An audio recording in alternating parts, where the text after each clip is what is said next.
Right. Hare Krishna. Also. Am I Yes, audible Mataji. properly? Yes, Mataji. You increase the volume of your device. I have increased, but it is not. Okay. What about other devotees? All other devotees are able to hear me or very low? No, Clear, Prabhuji, as Prabhuji? usual, yes, Prabhuji. Able to hear Yes, it yes. properly. Yeah. Okay, okay. Thank you. Very clear. Yes. Mataji, I think you can log off once and log in once again so that your sound So only becomes my clear. problem. Okay, I'll see Yes. to it soon. Yeah. Yeah, yes, Mataji, you can go ahead. Okay. Hare Krishna. The topic of my presentation is the mood of a disciple or a subordinate with examples of Vidura, Brahma, Manu, Kardama and Devahuti. Next slide, Prabhuji. So what should be the mood of a disciple? Srila Vishwanath Chakravarti Thakur states that the order of the spiritual master is the life and soul of the disciple. Just like a man cannot separate his life from his body, in the same way he cannot separate the order of spiritual master from his life. Then, to honor the spiritual master means to carry out his instructions word to word. One should carry out the orders of the spiritual masters in toto, without cheating or duplicity, and with great faith. There should be no instance in which the disciple or the son says, "This is not correct, I cannot carry it out." Badham iti anumanyet means the order of the father or the spiritual master must be carried out without hesitation or argument, with an immediate yes. That is the real service to the father or the spiritual master.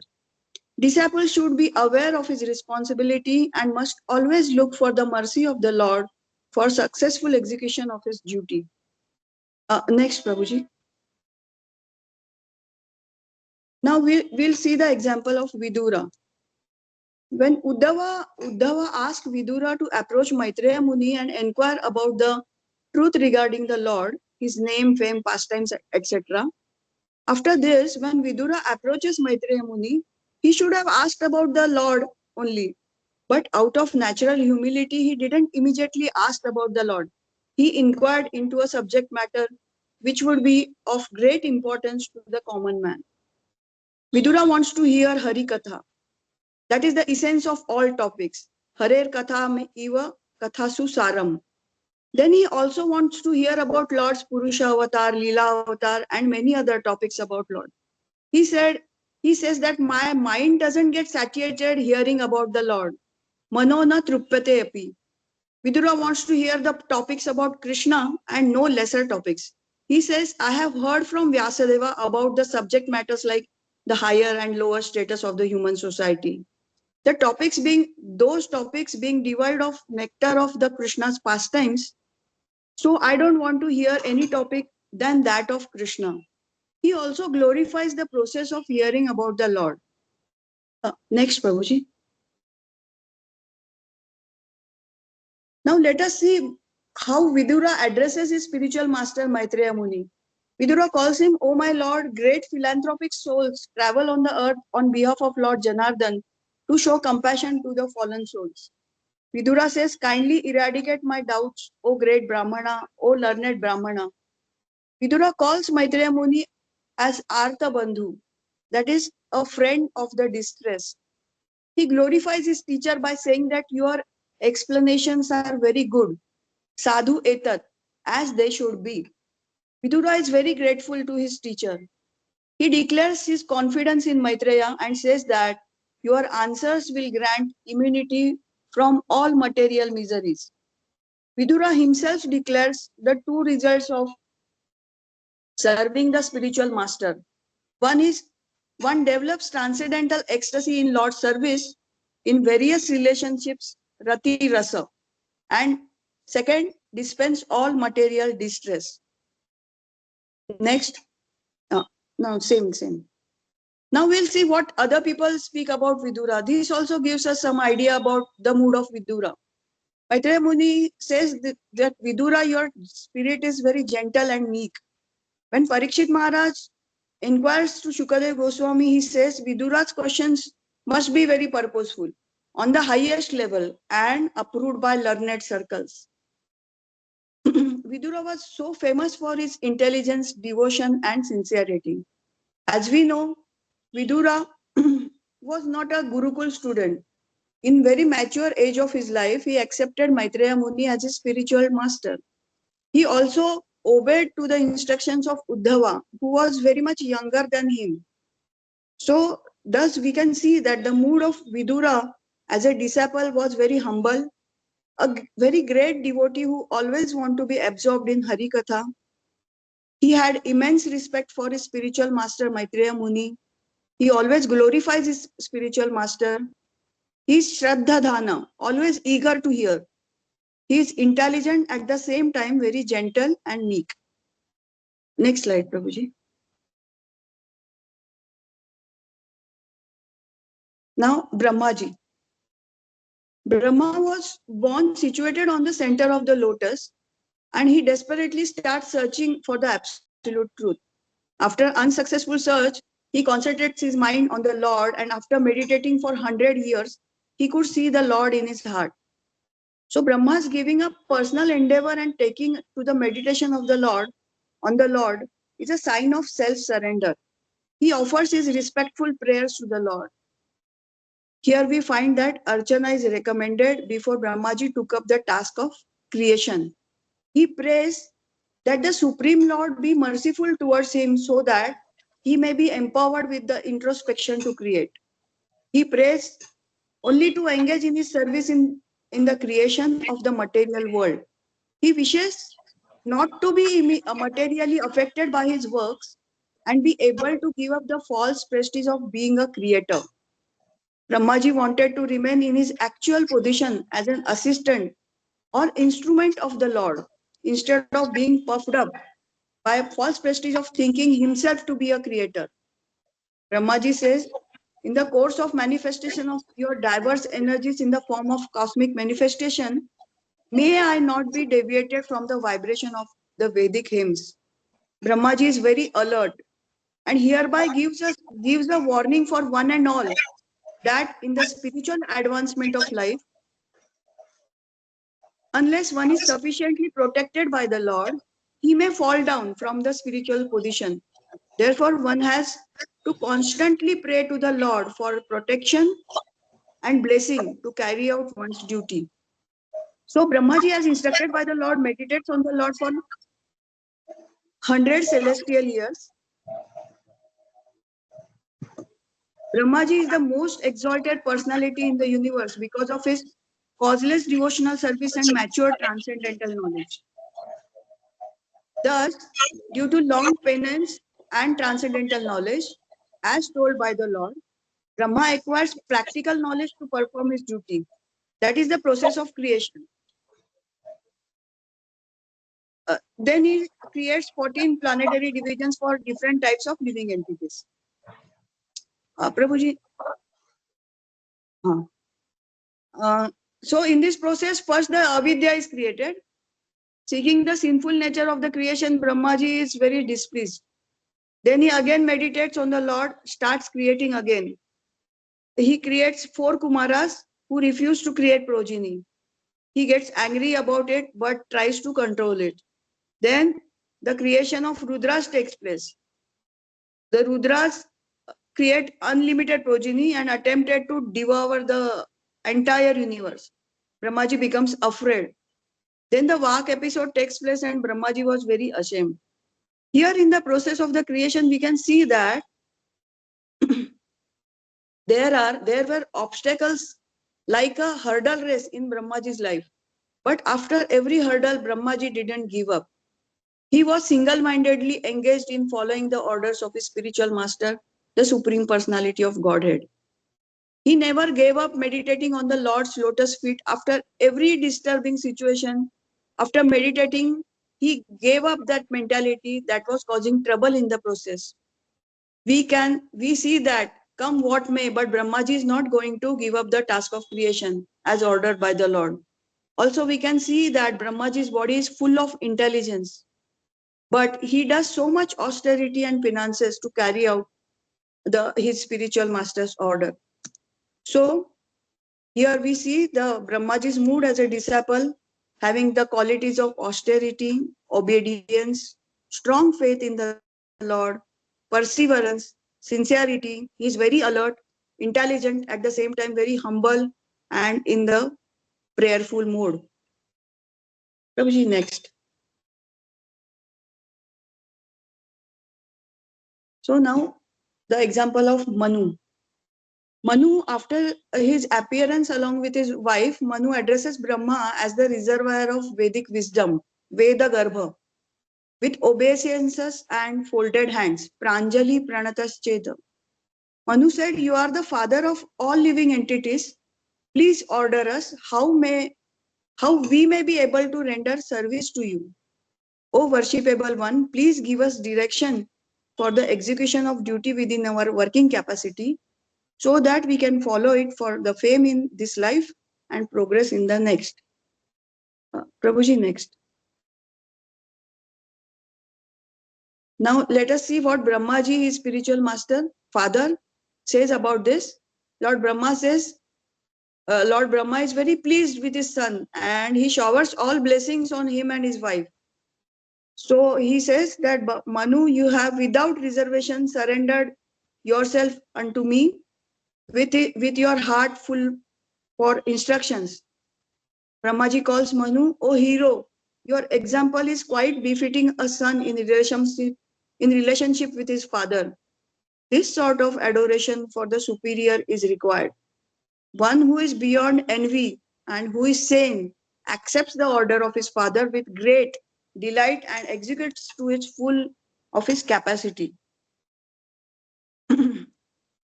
So Manu is following the mood of an ideal disciple here. In Bhagavad Gita, it is said that just try to learn the truth by approaching a spiritual master. Inquire from him submissively and render service unto him. Tadvidhi pranipatena pariprashnena sevaya. So here in Manu and Kardama Muni episode, then Manu goes to Kardama Muni to request him to accept his daughter Devahuti as wife. Here, according to Varna system, Manu, even being the emperor of the world, is inferior to Kardama Muni. So when they meet, Kardama Muni glorifies Manu. So he feels embarrassed to hear his own glories. Then he addresses Kardama Muni as follows. He says, Brahma has created Brahmanas to propagate Vedas who are full of austerity, knowledge, mystic power, and averse of sense gratification. I have resolved all my doubts simply by meeting you, as you have kindly explained me the duty of a king. By great fortune, I have attained your auspicious and rare association. I have touched the dust of your lotus feet to my head. You have given me good instructions, and I have listened to those words with open ears. Apavrutahi karnarandrahi. Please accept Devahuti as your wife. And then Manu gives proper reasons why Kardama Muni should accept Devahuti as his wife. Here we find Manu as a son and as a subordinate. His qualities are obedience, heartfelt surrender without any reservation. He is a book picture of an ideal student, glorifying the superiors. He is a sane person with no envy. He is an attentive hearer. He is being grateful, and he is also expert in presenting an ideal prayer application. Prabhuji, next.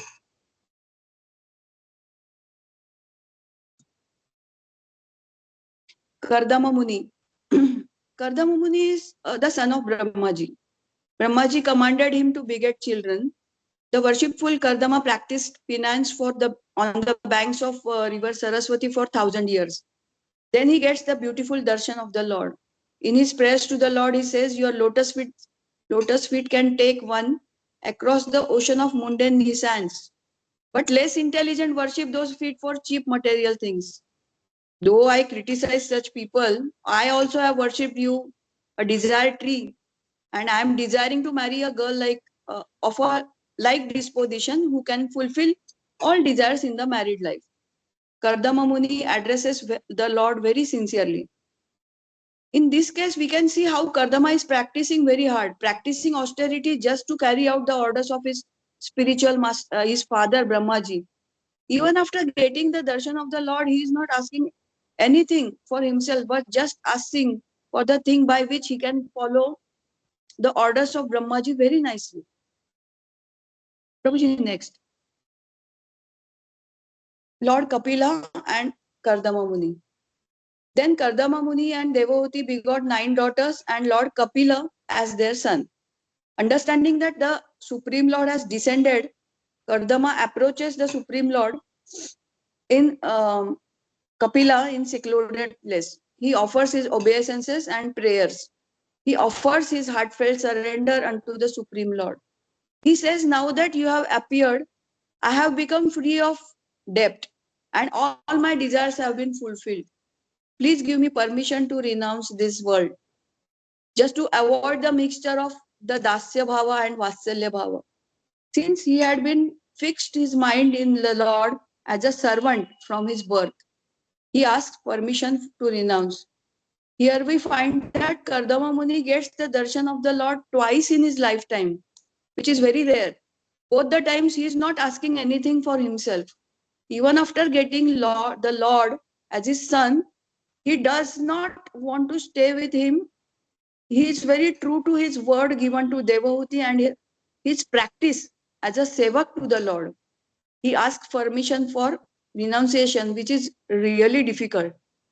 We can see the mood of Kardama Muni, which is full of austerity, sincerity, selfless and tireless efforts to fulfill the spiritual master's order, conscientiousness, an ideal disciple, a great devotee in Dasya Bhava. Next, Devahuti.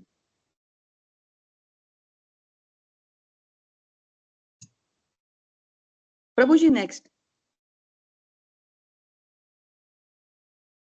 Devahuti.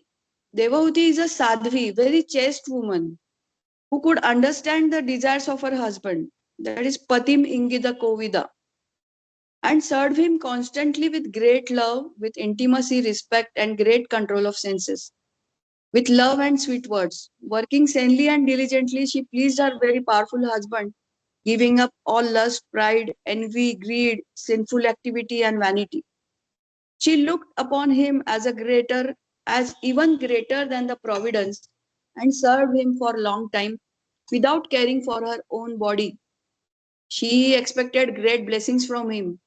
When Kardama Muni is about to leave her, she feels that she is solidly cheated by Maya. She says that she actually didn't seek for liberation in spite of having association of Kardama Muni.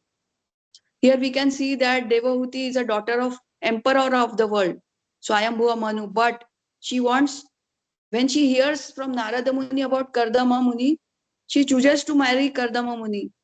This shows that she has a spiritual inclination from the beginning, and her selfless service towards her husband, she displays an ideal wife. Devahuti and Kapila Muni. After Kardama Muni left, Lord Kapila stayed at Bandhu Sarovar to please his mother Devahuti. Then Devahuti says to Kapila Muni, I am very sick of the disturbance caused due to my material senses, by which I have fallen into ignorance. You are my transcendental eye, Sat Chakshu, and the one who makes me cross over the ignorance, that is Paraga. She requests Lord Kapila to free her from the entanglement of Aham Mameti Bhava. She takes Lord Kapila as shelter, as he is the only person whom to take shelter of, Sharanyam. After inquiring about bhakti, she also inquires about yoga and jnana. This shows her intelligence. Thus, we find Devahuti is spiritually very intelligent. She has a selfless service attitude, simplicity. She has a pure mind.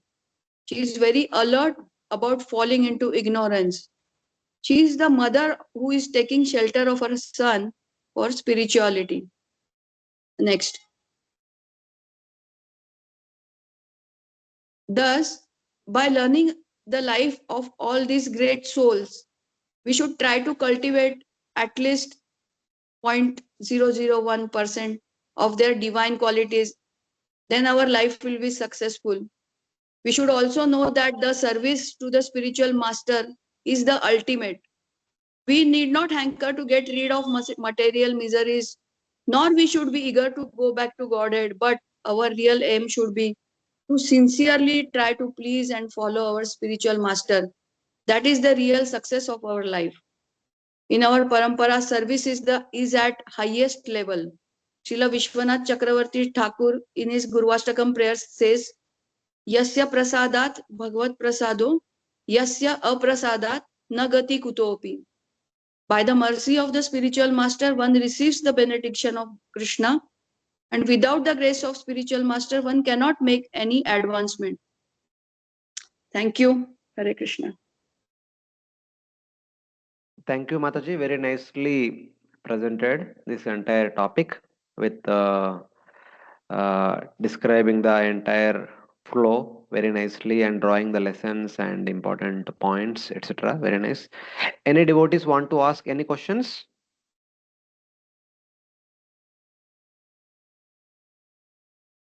Prabhuji, I would like to ask a question. Yeah, please. Thank you very much, Mataji. Wonderful class. Wonderful presentation. Sorry.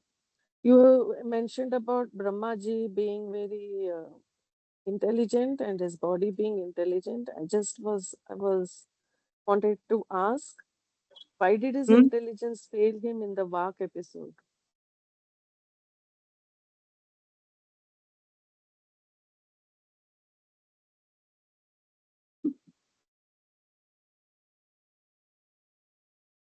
Mataji, this is beyond my intelligence. This question is beyond my intelligence. I can't answer it.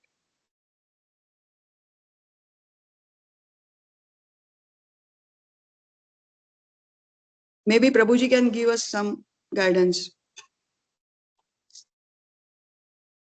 Whether Brahmaji's intelligence failed or we don't know. Even Maitreya says that it is Shruma. We have heard like this. We don't know whether it really happened or not, but we have heard like this. So I'm just saying. The reason is, even though one may be in the position of Brahma, the material world is designed in such a way that even that person can fall victim to the material dualities. Therefore, everyone should be careful while living in this material world. So this is more important than whether Brahma became fall victim or not, and how come Brahma can do this like that. So even a person of that stature can happen to that person. Then what to speak of us? There is one more episode also comes in the same Bhagavatam later on. Lord Shiva running after Mohini Murti. So in one sense, these two pastimes indicate that even personalities like Lord Brahma and Lord Shiva are also getting attracted to the allurements in this material world. So one should be careful. Later on, we are going to study maybe in 31st chapter, where it says that Prate Narayanam Rishi Yoshin Mayaya Maya Tat Srishta Srishta Srishteshu.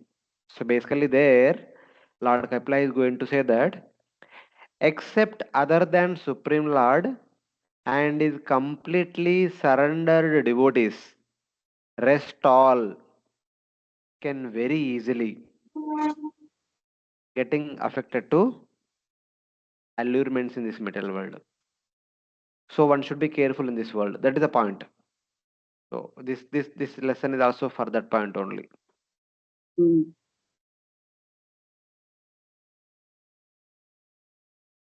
Any other devotees Yes. want to ask? Thank you, Prabhuji. Yeah, Hare Krishna. Prabhuji, Hare Krishna, Prabhuji, I have emailed you my presentation. I'm Sita Devi Dasi here. Yes, Mataji. I've emailed you my presentation. Hmm. Can you just Which mail share ID it? you sent? Bhakti Vaibhav. Vaibhav dot some. But I don't see any mail. Now it came. Yeah, I just sent. Okay. Yours is the next So, presentation. I don't know, Prabhuji. I don't know the Okay. order. Next, Gauranga Purushottam Prabhu. Is he here?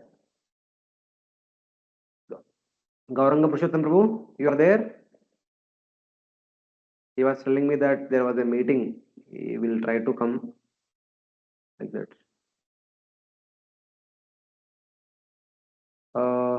Okay. Neat office.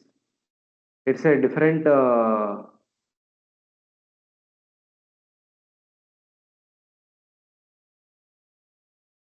operating systems only.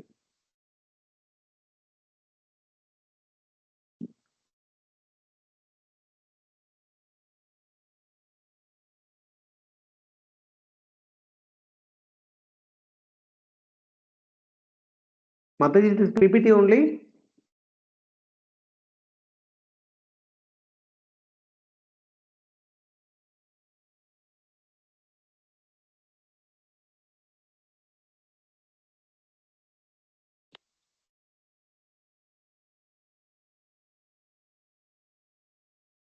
Open with.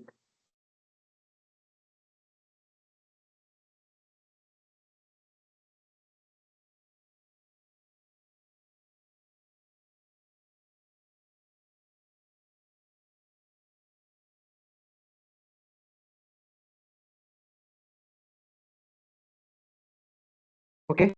If Prabhuji is not there, then next will be Sita Mataji only. But some problem in opening. Will you able to share from your PC? You are not able to, Mataji?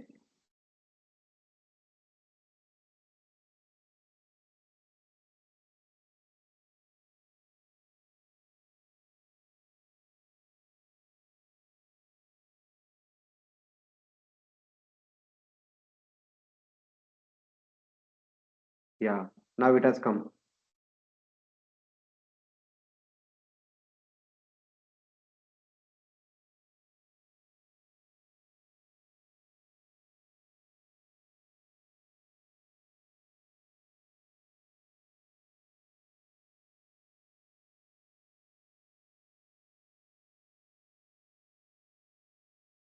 Ideal family life.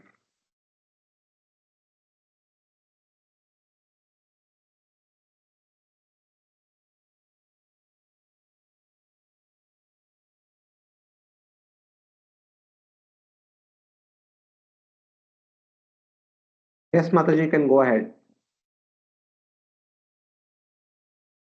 Sita Mataji, you can go ahead.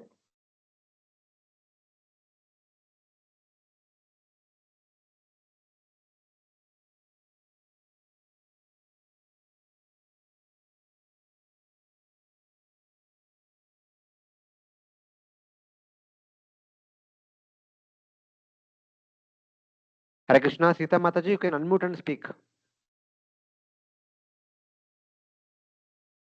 Hare Krishna, any devotee can speak. I am not able to hear anybody.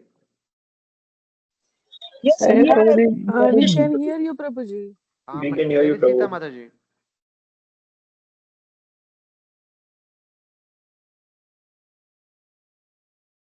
Okay. Sita Mataji is not there. Who is the next one? Vaikunta Vijaya Mataji, Yes, Prabhuji. you would like to start? Yes, Prabhuji. Okay. Please, you can go ahead. Prabhuji, I'm there. Prabhuji, I'm there. Sorry, I was muted. Prabhuji. You only have to unmute. Yeah, I unmuted just now. I didn't realize I Okay, was okay. on mute. Then Prabhuji, go can you ahead. show the presentation? Can I start? Yeah.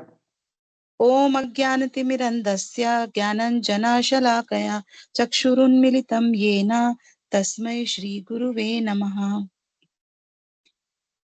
All of you are able. पञ्चकल्पतरुभ्यश्च कृपा सिन्धुभ्य एव च पतितानां पावनेभ्यो वैष्णवेभ्यो नमो नमः जय श्री कृष्ण चैतन्य प्रभु नित्यानंद श्री अद्वैत गदाधर शिवासदि गौर भक्त वृंदा Hare Krishna Krishna Krishna Hare Hare Hare Rama Rama Rama Hare Hare can you share the PPT prabhu ji I shared.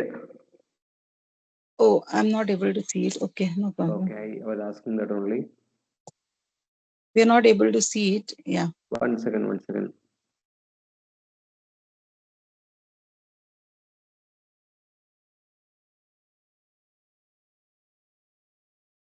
Yeah. Now,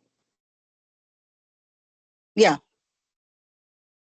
So today I'm going to speak about this topic, ideal family life, from the third canto, uh, with the respect, with examples of, we have two examples that we are going to take, Kashyapa Muni and Kardama Muni, and we can learn many lessons from their life and the way they face their life situations, and what we can learn from that. Next slide. So, as we all know, Kashyapa Muni is uh, the husband of Diti and the father of Hiranyakashipu and Hiranyaksha. So, this part of Srimad Bhagavatam, third canto, gives us a very important lesson, and which can affect the entire family life. And that is the consciousness. What is the consciousness of the wife and what is the consciousness of the husband, especially for producing children. As we know that marriage or the grahastha ashram is the only ashram which allows sex life, but as it is mentioned in Bhagavad Gita, it is meant for uh, procreation and producing Krishna conscious children. But in this story of Kashyapa Muni and Diti, we see that because Diti became prey to her lower nature, just like it's mentioned in Bhagavad Gita, Kamesha, Krodesha, Rajoguna Samudbhava, Mahashano Mahapapma, Vidiyena hi Vairinam. That the biggest enemy for any person is the lust and the anger that is produced because of unfulfilled lust. So we see that Diti, she was afflicted by sex desire at the most inauspicious time, as this is a very, very important activity or samskara. And just like any other samskara, there has to be an auspicious time for any auspicious activity. And she approached Kashyap Muni, her husband. Her heart was, harassed by the cupid arrows, just like how a mad elephant harasses banana trees. This comparison is given in the Bhagavatam in the purport, that just like how a mad elephant can completely destroy a beautiful garden of banana trees, similarly, a heart which is attacked by lust, which is, so selfish that it can completely destroy a beautiful family or a beautiful life. I mean, it can cause a lot of pain and suffering if a person who is uh, taken over by, desire, uncontrolled desire.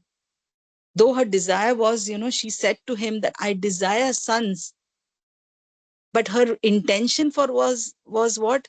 I desire sons. Why? Because just like my co-wives, that means her co-wives had sons, and because they had sons and she didn't have, she felt inferior to them. So her intention and her motivation to go through this to produce children was just because of insecurity or feeling inferior to the others. So she approached with this intention to her husband, and that too in the most inauspicious time. And she demanded, that please fulfill my desire, because that is the only way, I will feel worthy, And the next slide, I've said that how women feel competitive with their co-wives. And, because she felt inferior, she just wanted to, to have children. So the Bhagavad Gita says, and even in the purport, it said that within marriage, desire for sex or desire, that is righteous. But outside of marriage, that is sense gratification, and it is unrighteousness and sinful. So she is giving all these arguments to Kashyapa Muni that that's why you must fulfill my desire. And then she started saying that, you are such a great devotee, Kashyapa Muni, and if you produce children, then they will be having all the qualities that you have, and they will be glorified all over the world. This was her, understanding. So she was telling him, trying to motivate him. And she pointed out to him that my father, Daksha, he uh, he gave us the choice, to choose our own husbands. That's how progressive India was at that time, that they respected women and their choices, where they were given a choice to choose their own husband. And they were never forceful or, exploitative of women. That is how Vedic culture was. But that is now changing in today's day and age. So, um, ideally, according to the Shastras, the Vedic scriptures, it is said that if in a family life, if one of the partners uh, desires, to have a child, or, go through with that, the other partner has to follow and has to fulfill that. Because a wife is supposed to be like a very, very, safe boat. A wife is compared to a boat which can protect a man from the struggles and the challenges of this material world, the temptations and the distractions. A wife is like a boat which will protect. So that's why uh, the grahastha ashram is meant to protect all other ashramas, because both together, husband and wife as a partner, can advance spiritually. So we have to support each other. So it is said that a wife is called the better half in Vedic injunction, because she takes care of half the responsibilities of the man. And any ideal life which is based on spiritual principles, in order for any family to become happy, and uh, it has to have Krishna in the center of their family. And it should not be based just on sense gratification. If the goal of the family life is only satisfying each other's desires and sense gratification based on bodily beauty, then it will it will be very, very temporary, and it will obviously end in divorce. But the ideal family life is when both husband and wife aim for spiritual advancement by mutual cooperation, and not live like cats and dogs uh, just for sense gratification. So next slide. Oh, you're not doing the next slide, Prabhuji?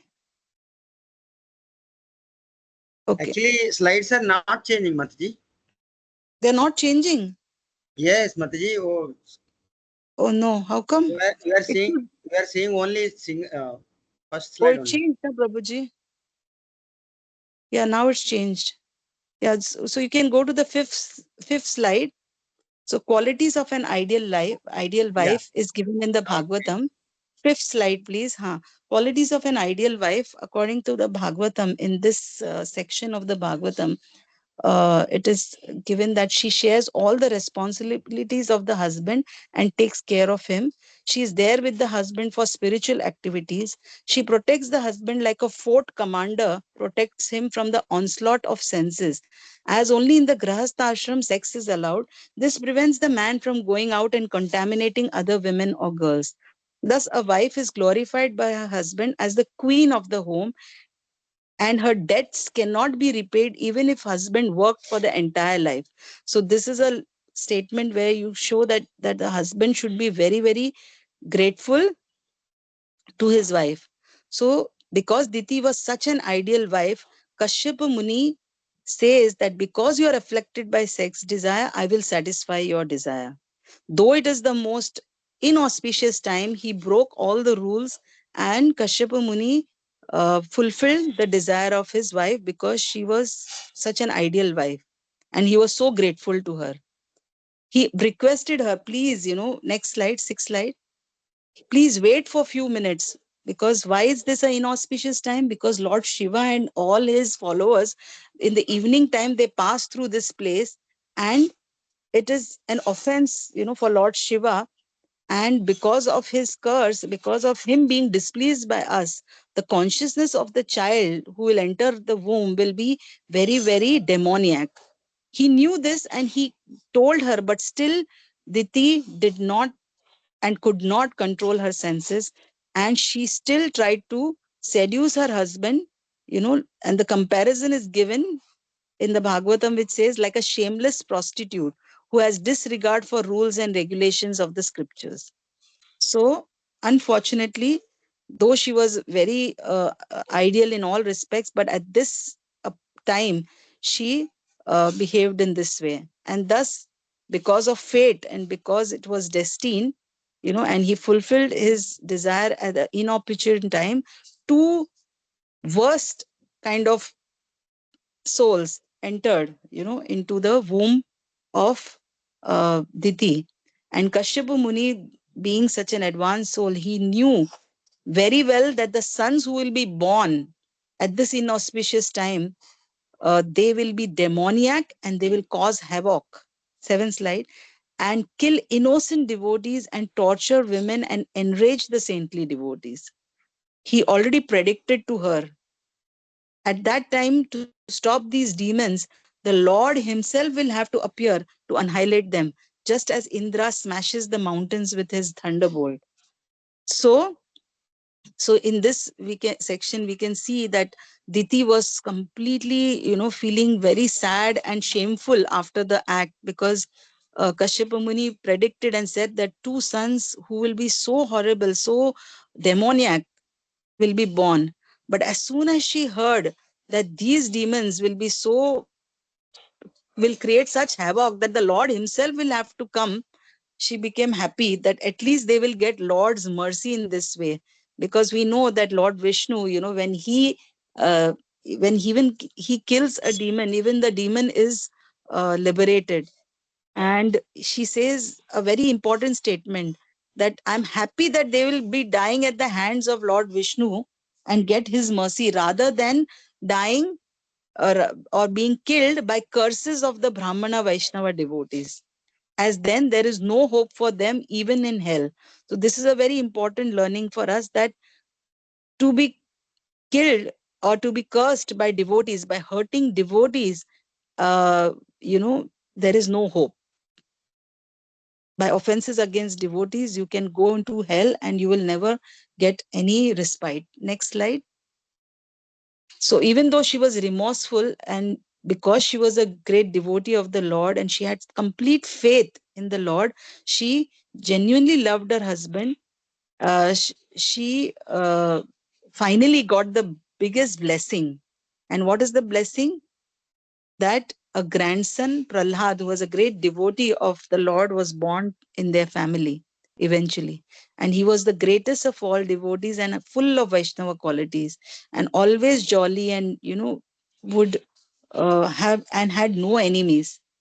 And it was predicted that Prahlad Maharaj will liberate his entire family, 21 generations, and that he will transcend the material world and go back to Godhead due to his unflinching faith and see the Lord face to face. Thus, Diti was happy with this prediction that her demoniac sons will be killed by the Lord, and that great devotee Prahlad will be born as her grandson eventually. Next slide. 9th slide. So, thus we learn from the life of Kashyapa Muni and Diti. We learn what not to do, which is, not being driven by desire and lust. Rather, make the focus of Grahastha life service to Krishna and service to Vaishnavas.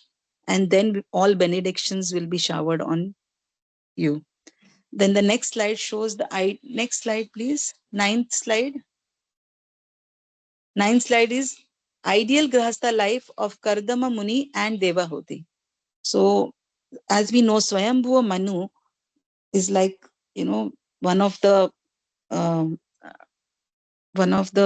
people selected, and he's one of the um, Mahatmas also, Mahajans, and he was a pure devotee, and he had a beautiful daughter, Devahuti, and she, out of her affection, she selected Kardamumuni by hearing his great qualities. Her love for Kardamumuni, her husband, was because of hearing his great qualities.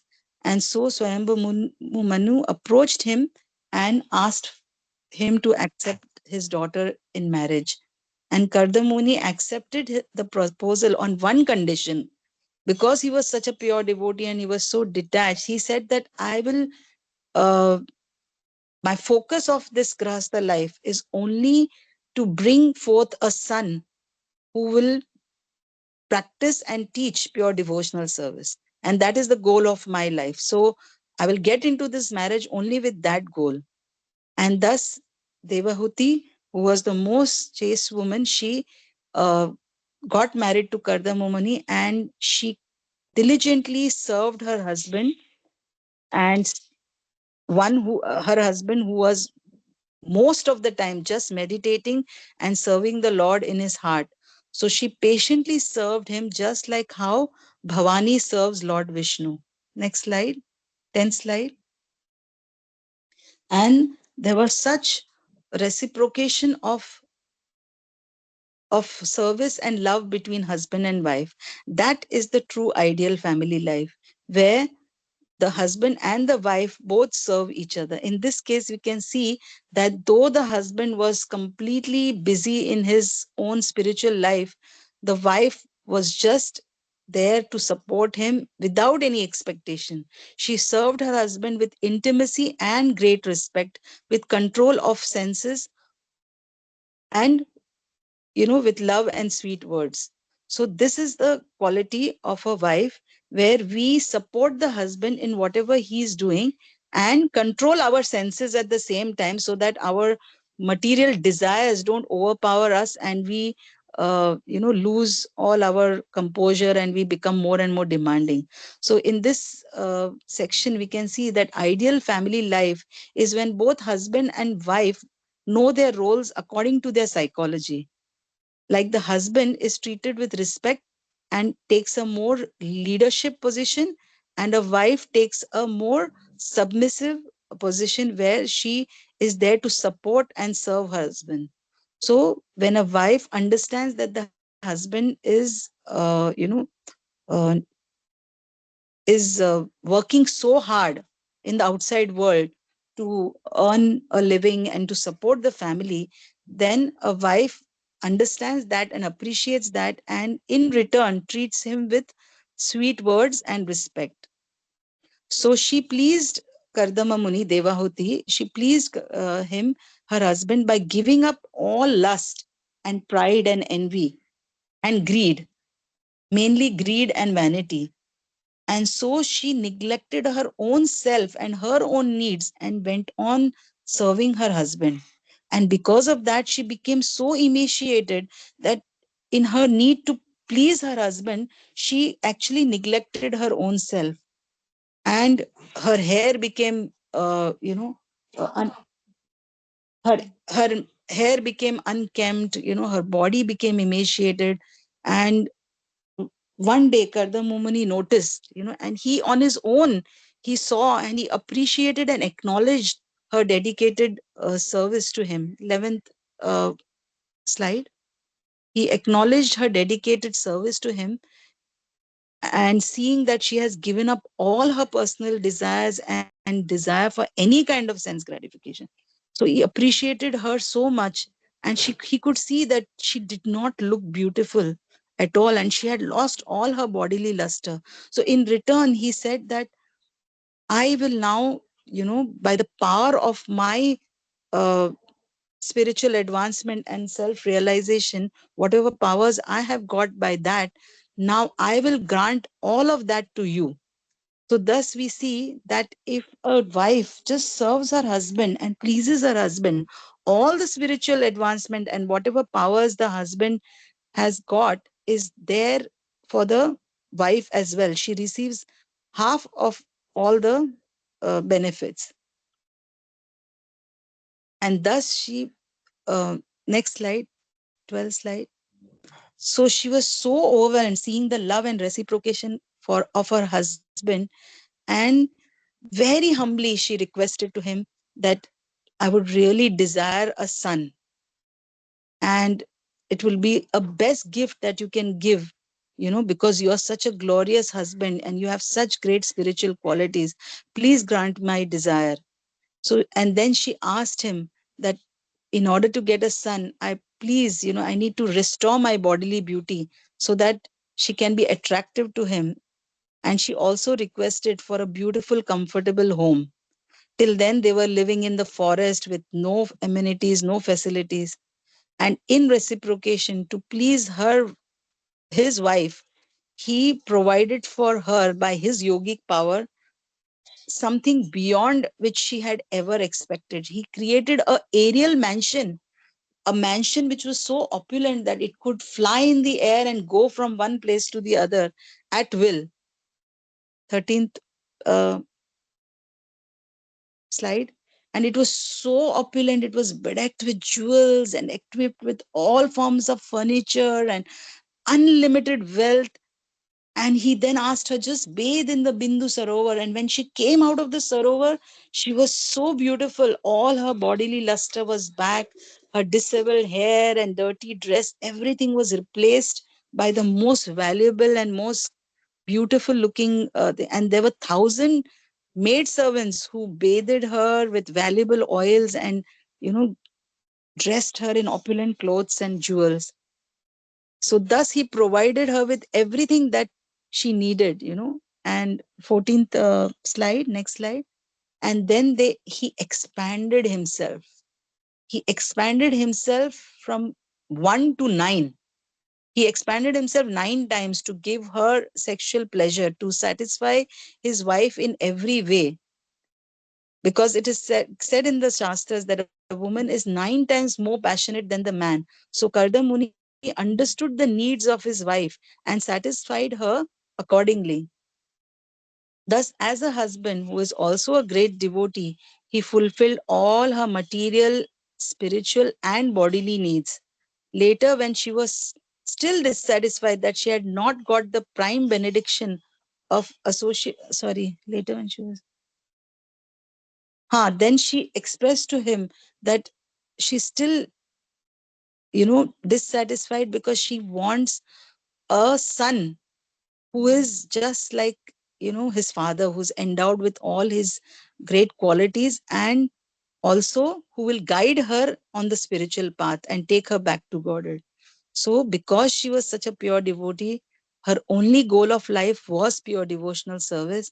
And thus he fulfilled that last desire of Devahuti, and Kapila Dev, who is none other than an empowered incarnation of the Lord, who appeared just with the mission of giving transcendental knowledge, the Sankhya philosophy to the world, and also to give her that knowledge by which she can transcend and go back to Godhead. This is the perfect family life, when the goal is to only realize God and develop love of Godhead and go back to Godhead at the end.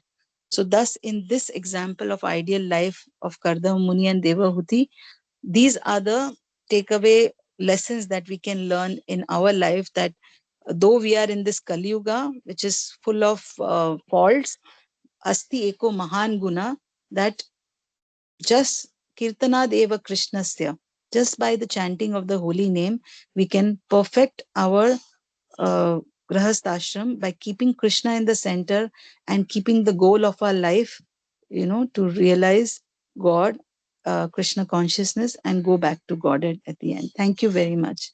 Hare Krishna.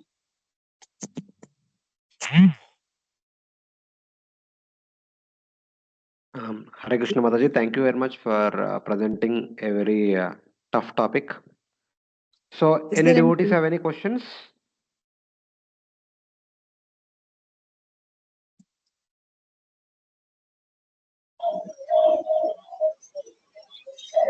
Hare Krishna, Dandavat Pranam to all. May Yes, I ask a question? Yeah, Yeah. please yes, go ma'am. ahead. Yeah. Mataji, very wonderfully you have described the ideal graceful life. I wanted to ask, like, in today's day and era, if we describe this is too ideal. So, what principles could be accepted from this for application in today's age, considering all the changed situation?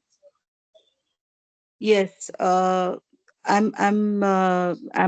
agreeing with you that these two scenarios are like the most ideal, because obviously if they wouldn't be ideal, they wouldn't be in the pages of Srimad Bhagavatam.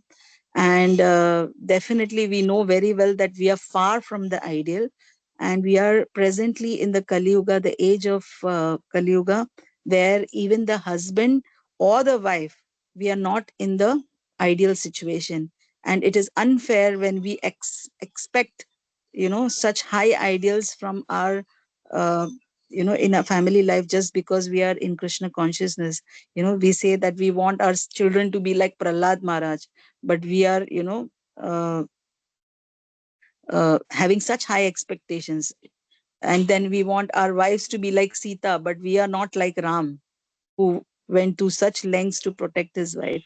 So in this day and age, we can see that either the man or the woman, they are not exactly following the ideal situation, or they are not even ideal in their personal life.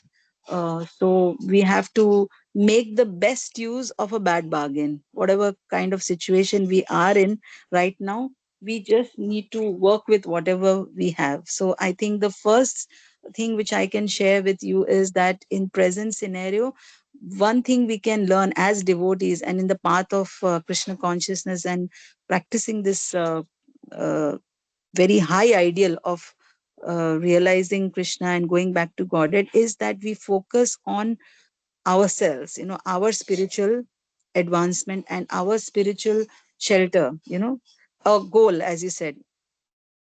Because maybe we are not in the most ideal situation where our partners or even we ourselves are not ideal.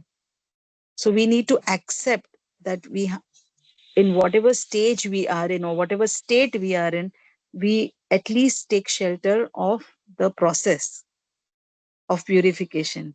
Because grahastha life is nothing but uh, an opportunity to purify ourselves.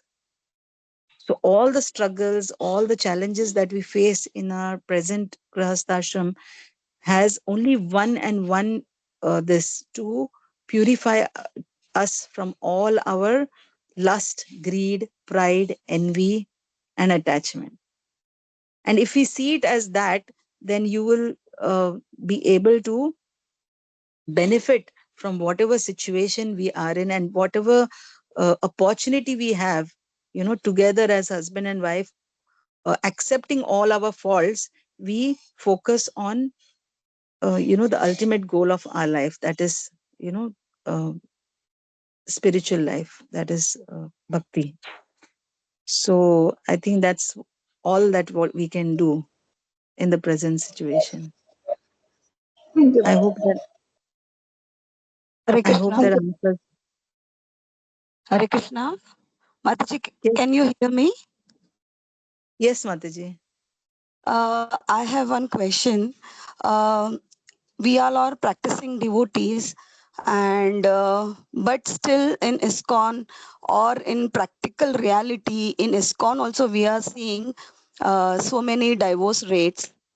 Even though we are reading Bhagavatam, we are in association of devotees, these things are happening. So how can you just express some things that with your topics of ideal? How can you make couples or the aspiring devotees who are going to get married to stay in this and not get divorced, or with these examples? Yes, I agree with you that the present scenario in even ISKCON is that the divorce rates are more than or maybe equal to what is happening in the outside world.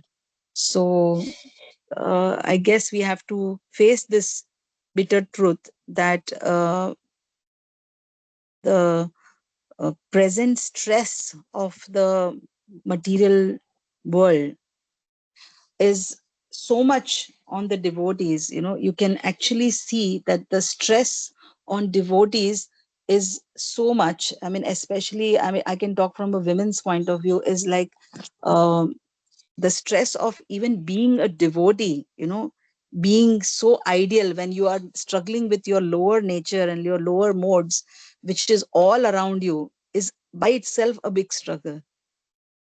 And then when you are getting into a family life, husband and wife, where together you have to face each other's um, struggles and personal uh, problems. And sometimes if it's unfortunate and where you or either of the partner decides to give up the fight or give up this struggle, or rather if they are so motivated by their personal uh, comfort, they take this drastic step of breaking the marriage or divorcing. But what I can say is that we should not be surprised. Rather, we should accept that in the age of Kali Yuga, when the stress level and the struggle is so high, there will be casualties. There will be people who are affected. But it is very unrealistic if we think that just because somebody is chanting, just because somebody is reading Srimad Bhagavatam, they are free from the lower natures or the anarthas that each one has to struggle with. So as I said again, that husband and wife in the grahasthashram, uh, whatever conflicts, whatever pain and suffering that we go through and we give each other, is actually a process of purification. If we see it as that this is a path for my purification, this is a path, or this is an opportunity Krishna has given me to uh, just tolerate this. Matra sparshastu kaunteya shitoshna sukha dukkhada. There is no other way but to tolerate. Unless we tolerate this situation, unless of course it's a very very abnormal situation where it's intolerable, where your life is at stake, where there is so much violence, emotional and physical, then you have to definitely save yourself first. But my point is that tolerate it, but for what? Keeping the goal in your mind. The goal is not just to become comfortable in this material world. Our goal is to become Krishna conscious, take shelter of Krishna, depend on Krishna. So if we see this present situation that we are in as a means to become more and more detached from material life, or and just getting more and more attached to Krishna, then we are fulfilling the purpose of the grahastha life. So I think we should focus only on that eventually. Hare I hope Krishna, this thank answers you the very question. much Thank you very much. for the nice discussion. If I ask you just to summarize in 2 sentences your entire talk, so what are those 2 sentences? So the 2 sentences is that the goal of family life is to realize Krishna and to engage in devotional service. And whatever means you have in this life, your family, your possessions, everything is meant for using in the service of Krishna. That is the ideal grahastha life. Okay. From the Thank you. examples mentioned in the topic, Devahuti Kardama and Kashyapa Diti, how they will help you achieve this? Yeah, both the examples when I was studying both their examples, I realized that the focus for both though one was not an ideal situation and the second was a very, very ideal situation, but one thing common between both of them was that they gave more importance to spiritual life and devotional service to the Lord. And even though it was not a very favorable situation in the first case, in case of Diti and Kashyapa Muni, still you could see that she was taking full shelter of the Lord. So ultimately, the goal of life is to take shelter of Krishna and depend on His mercy. Okay, Mataji, thank you for nice Thank you. deliberation on this topic and nice presentation also, because this is very tough topic, very difficult to present it also. The topic is very sensitive also. Just to add on to what you have said, one point from my little understanding, whether it is the relationship between wife and husband, or whether it is the relationship between guru and disciple, the purpose is same. Ultimately, the purpose is to come close to Supreme Lord. Actually, the marriage is meant for that. The acceptance of initiation from the spiritual master is meant for that. Coming close to Krishna, the Supreme Personality of Godhead. But the means is selfless service. So the first topic, which is covered about how and what should be the mood of a disciple when approaching a spiritual master. And the second example, the second presentation is talking about what should be the mood of a householder. Especially in this case, we can take the subordinate, the wife.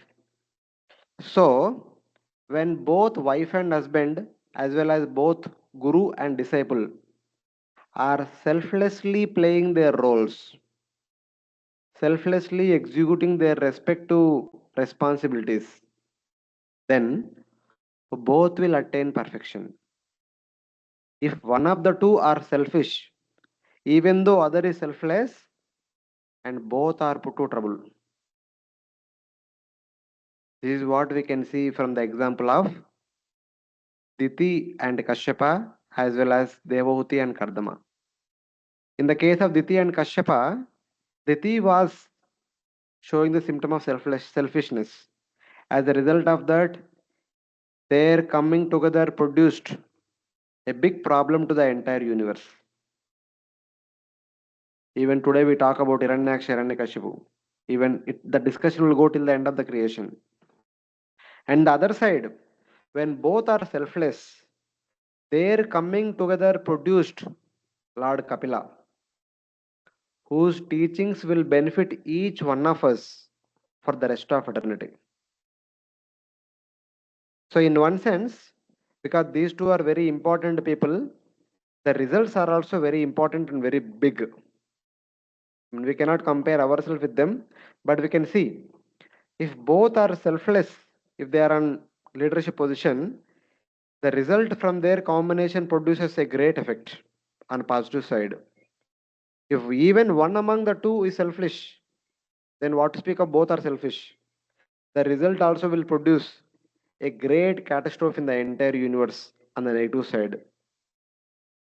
So this is what we should understand. This can happen not only in the wife and husband relationship, it can happen in any relationship. And especially we can draw parallels between wife and husband and guru and disciple.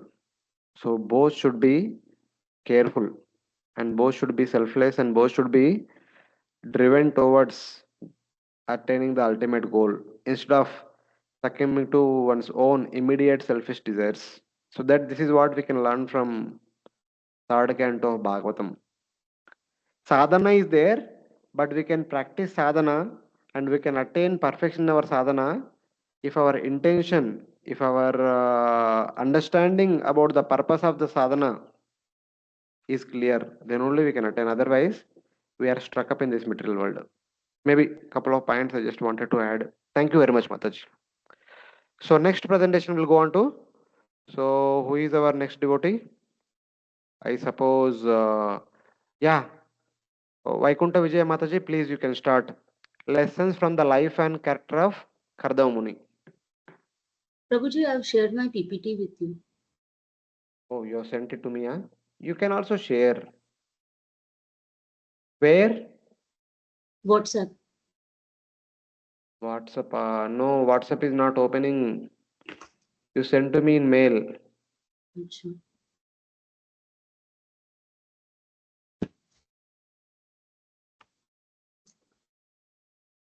Or you can share from your own desk. Yeah, I'll Whichever. just try to share it. Yeah, one Yeah, minute. please. Please go ahead and start the presentation. We are getting late.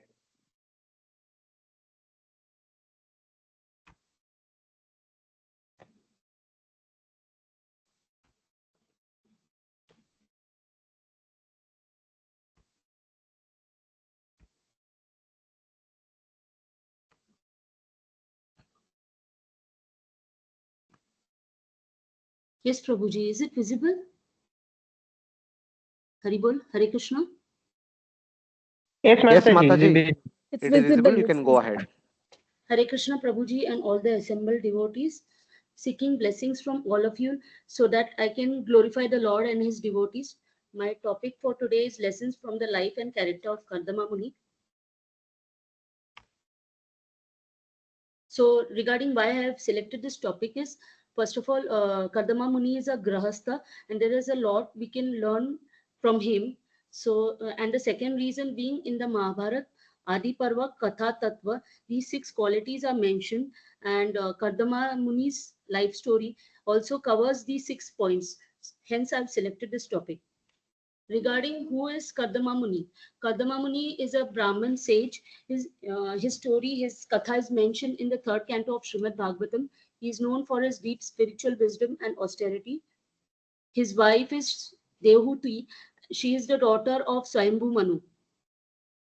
Lord Kapila, the incarnation of Lord Vishnu, is his son.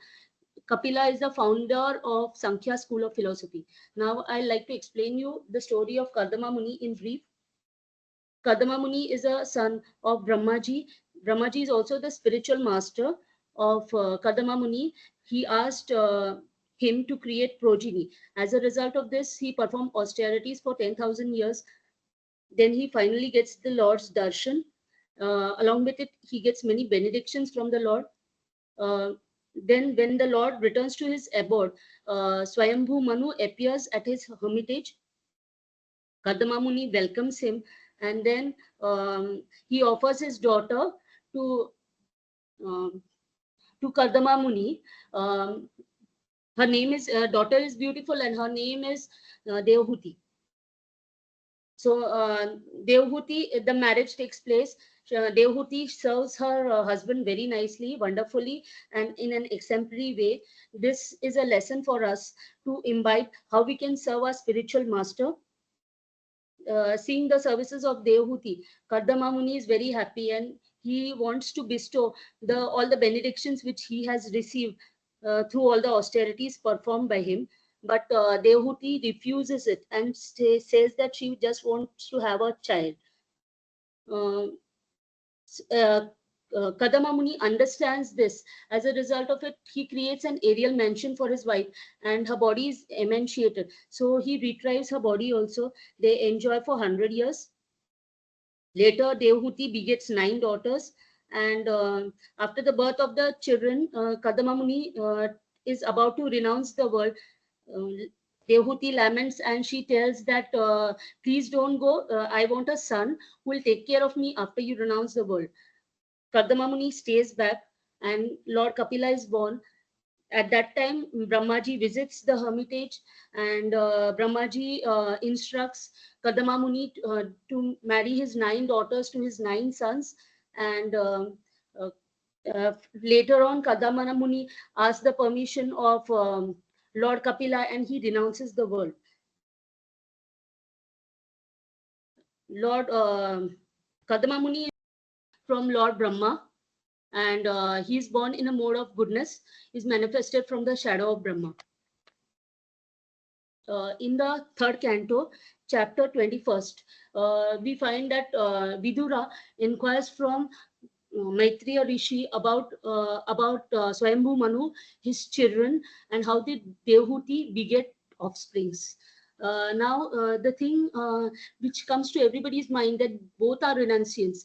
Even Vidura is a renunciant and Maitreya Rishi is a renunciant. Then why are they discussing the life of a Grahastha? So the Kadama Muni is not an ordinary person. He is a great devotee of the Lord. He called out, he performed austerities, he called out for the Lord and the Lord appeared. Secondly, he is a Mahayogi. Mahayogi, because of his yogic powers, he created the aerial mansion. And his wife Dehuti is Yoga Lakshana. She is also not an ordinary lady.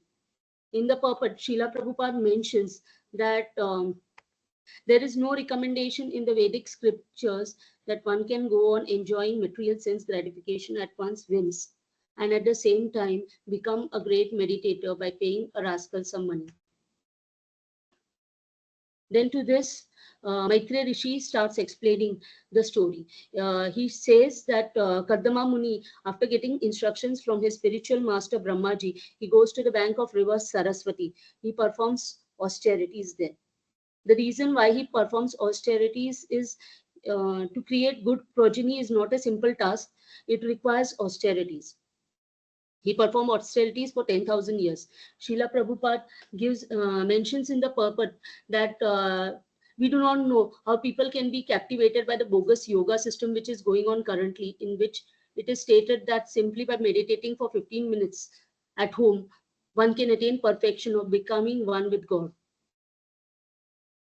And Hari Bol.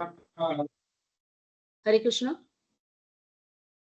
Srila Prabhupada later gives us the essence of the whole thing. In Kali Yuga, we need not perform so many austerities. He gives us the simple formula, that is Harer Nama, Harer Nama, Harer Nama Iva Kevalam. Kalau Nashti, Eva Nashti, Eva Nashti, Eva Gatir Anyata. There is no other way in Kali Yuga, no other way than to chant the holy names of the Lord. Kadama Muni performed Ashtanga Yoga, that is Kriya Yoga. Anybody who surrenders to the Lord gives him all benedictions. Lord is eager to give us more benedictions, more than we are eager to take it. And Lord wishes to give us spiritual benedictions more than any material benedictions. Before coming to Krishna consciousness, for me, the initial period of my life was I aspired for material things like Sukha Sampatti Gharave and all those things. But after coming to Krishna consciousness, we realize what to ask and what not to ask. Na dhanam, na janam, na sundarim. So we gradually progress in Krishna consciousness. In the later part of the purport, Srila Prabhupada mentions that the best yoga and the best yogi is Bhakti Yogi. Yogi namapi sarvesham madgata antar atmana shraddhavan bhajate yomam same yukta tamomata. In the next purport, Srila Prabhupada mentions that one who surrenders to the lotus feet of the personality of Godhead, Sri Hari, gets real success. That is a direct method. It is like a lift. There are other indirect paths also, but it may take many lifetimes to achieve. Like it is mentioned in Bhagavad Gita, Bahunam Janmanam Ante Jnanvam Mam Prapadyate, to achieve perfection. So the easiest path has been given to us. And in Kali Yuga, the Lord himself has appeared as Chaitanya Mahaprabhu to give the highest benediction to the lowest. Lord appears in two ways. Outside, he appears as the acharyas or the spiritual master. Internally, he appears as the Chaitya Guru who guides us and gives what is best for us in our lives. Kardama Muni performed devotional services and satisfied the Supreme Lord. Srila Prabhupada, in the last part of the purport, he mentioned that the life in Kali Yuga is very less. Like it is said in Canto 1, Prayena Alpayushya Sabhya Kaleswa Yuge Jana Manda Sumanda Matiyo Manda Bhagya Upadita. Srila Prabhupada writes that the people of Kali Yuga are so dumb that they don't know who is God, then whom they will surrender to. This story of Kadama Muni appears in Satyug. Prayers of Kadama Muni. So when Lord appears before Kardama Muni after seeing his austerities, he offers prayers to the Lord. So these prayers, in these prayers, he mentions that, Lord, I'm very pleased. My eyes have become perfect. Perfection of the eyes I have attained to have your darshan. Yogis meditate for so many years to have your darshan, many lifetimes also.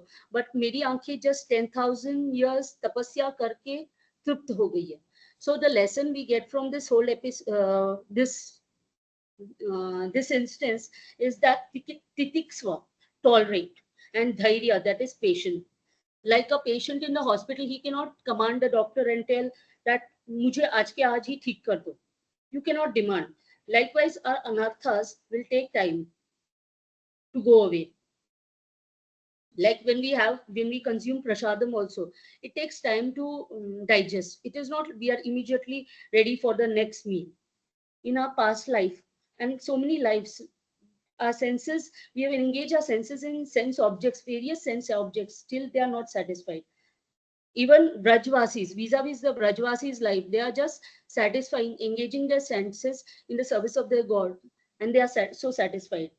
Here, Kadama Muni expresses his gratefulness, gratitude towards the Supreme Lord, his good fortune that he is able to see the Lord after 10,000 years. He tells one of our acharyas tells that this Kadama Muni is also expressing his desire that he has not done his sadhana properly. Hence, it has taken 10,000 years.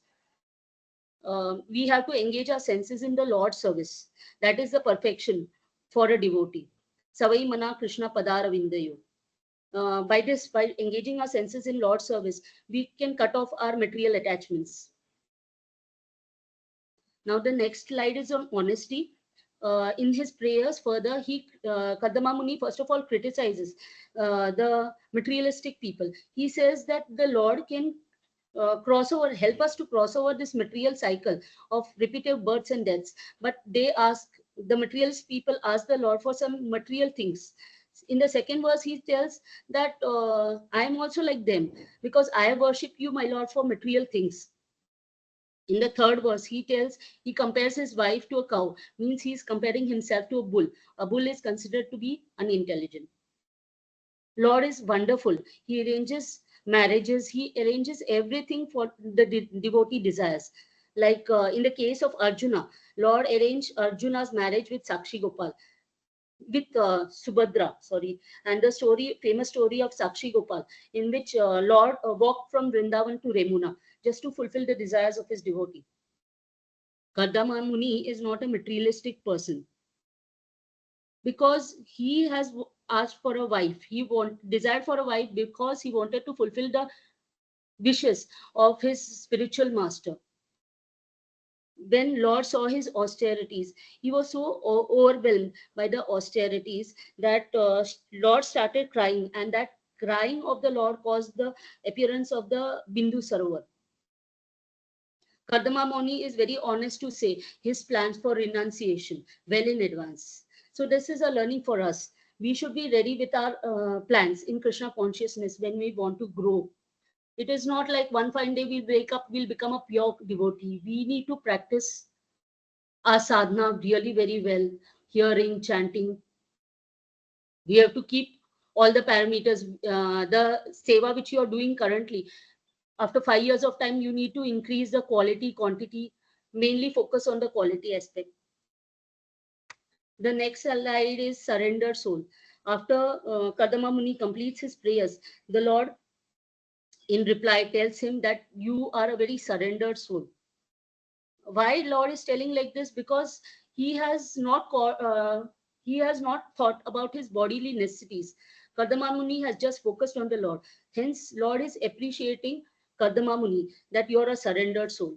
And the result the Lord is giving is the Lord bestows whatever he wants. And he also ensures that getting the material desires fulfilled, he will not fall down.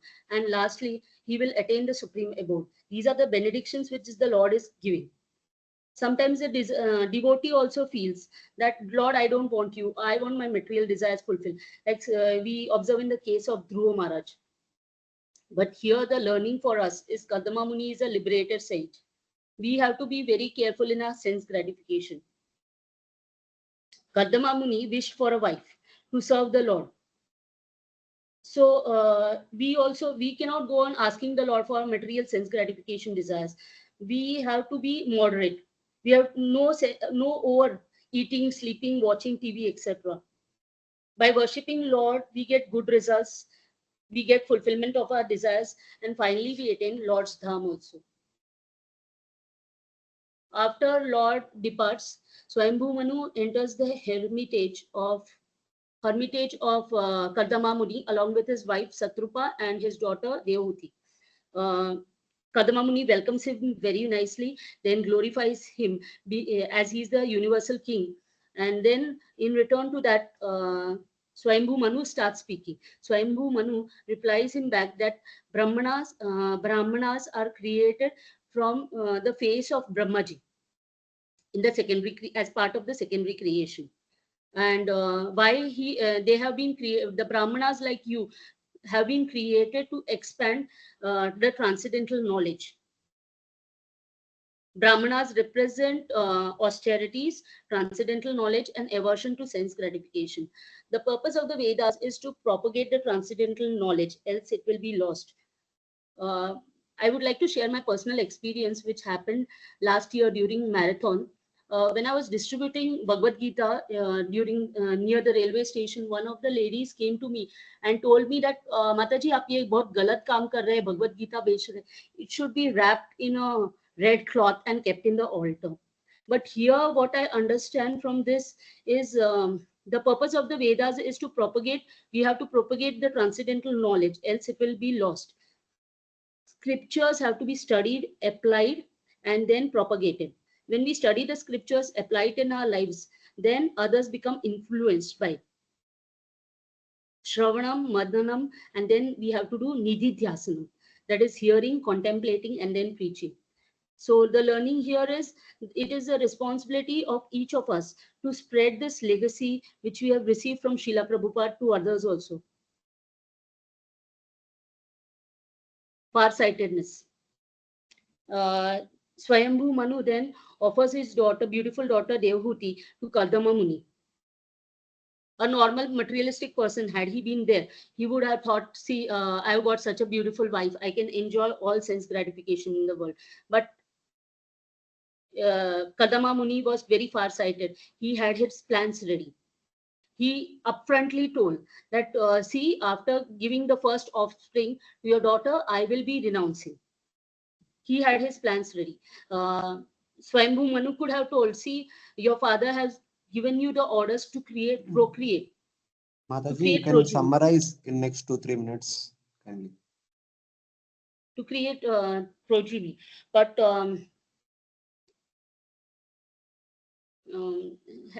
has asked to create progeny and not to renounce. But then he says that I follow the orders of my spiritual master. I follow the orders of Lord Vishnu, who has told to keep away from sense gratification. Srila Prabhupada tells that the leader should train the subordinates for liberation.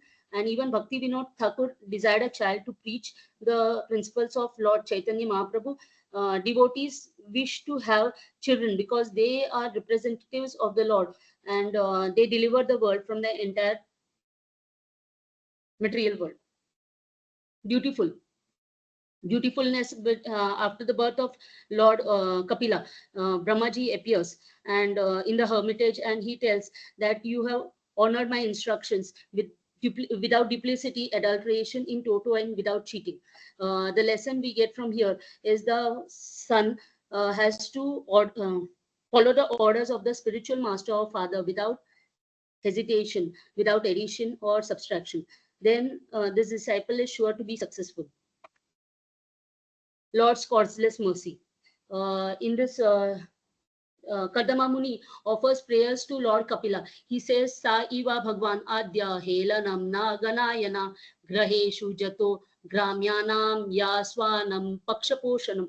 This is a very hope-giving verse for us. Kapila Muni is telling that ordinary householders commit mistakes. Even we too commit mistakes during our sadhana. But in Bhagavad Gita, the Lord himself has told, he is equal to everyone, he is non-envious to anyone, but he is partial towards his devotees. Lord is Bhakta Vatsala and not Jnani Vatsala or Yogi Vatsala. Purpose of Lord's descent is to keep his promise which he had given to Kardama Muni and to glorify his devotees. Now, the reason why Kardama Muni renounced this world is that as per Vishwanath Chakravarti Thakur, he tells that Kardama Muni has had worshipped the Lord in Dasya Rasa, and now since Lord is born as his son, there will be an affection towards him, Vatsalya Bhav. So, due to having Rasabhas in the two rasas, he decided to renounce the world. Secondly, as per the Vedas, it is mentioned that a person at the age of 50 should take Vanprastha, and at the age of 75, he should take sannyas. And hence, he decided to take sannyas ashram. And his renunciation after Lord Kapila agreed to the request. So Kardama Muni circumvented the Lord, and then he left the ashram. He kept mauna, silence. So Srila Prabhupada tells us mauna does not mean speaking nothing. It means speaking Krishna Katha. It is a lesson for us as grahasthas to absorb our mind in Krishna conscious always. We should not speak non-Krishna topics, not do any prajalpa. Srila Prabhupada further says that rascals or unintelligent person seem intelligent until and unless they don't open their mouth. Kadama Muni fixed his mind on the Supreme Lord, traveled all over the globe. He had equal vision, unaffected by the three modes. He was free from anarthas, and then he perfected his life, went back to God. The conclusion from all this is it taught me the relationship of the Lord with us, like umbrella protects us from this monsoon season. So when we take the shelter of the Lord's lotus feet, it protects us from the continued cycle of repeated births and death. Secondly, Lord's relationship with material nature. The spider, he creates a cobweb on its own, unwinds it. The Lord creates this material world, manifests it, maintains it, and then annihilates it also. Thirdly, the attitude towards spiritual master or father. We should receive the message carefully with faith and execute it successfully. We should always reply with yes, sir, without any deference to the orders of our spiritual master or father. And if we tell that this is not correct, I cannot carry it, then we are fallen. Sir, Prabhuji, is the time up? Can I tell a small story? Haribol? Time up. We'll see if devotees have now question, then if there are some questions, we can include in that. Yeah. Hare Krishna. Thank you, Yes, Mataji, for nice presentation. Yeah, go ahead with devotees. yes, Hare Krishna, Dandavat Pranam. Mataji, you told something about Bindu Sarovar. Can you tell it back? Bindu Sarovar, yeah. Actually, seeing the austerities of Kardama Muni, he performed such a lot of austerities for 10,000 years. So Lord was moved. Lord was very happy seeing the austerities. He cried, and that formed the Bindu Sarovar. Okay, thank you, Mataji. One more question is there that you were telling that we should do our services with sincerity, with lot of sincerity. Sometimes we do services with very sincere. And Baba is there. Still some. Can you hear me? No, I lost you somewhere in the middle. Okay. Because of Africa network. Sorry. Actually, we try to serve our Guru and Gauranga with like a lot of sincerity, putting all efforts with bhava. Still some problems occurs. Something we face that. So how to come out of it? How to deal with all these things, and what you understand about this?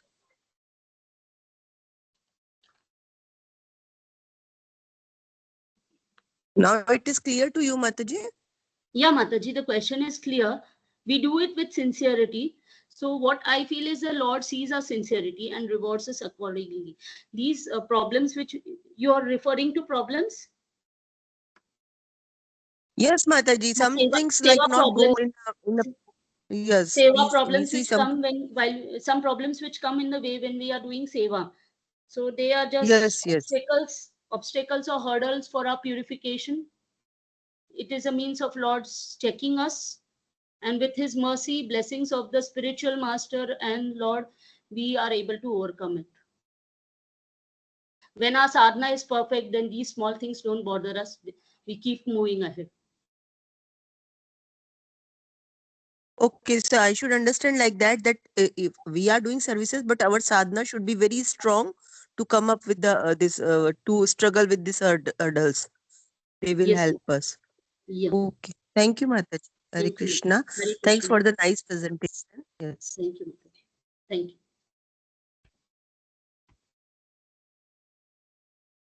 Any other devotees want to ask anything?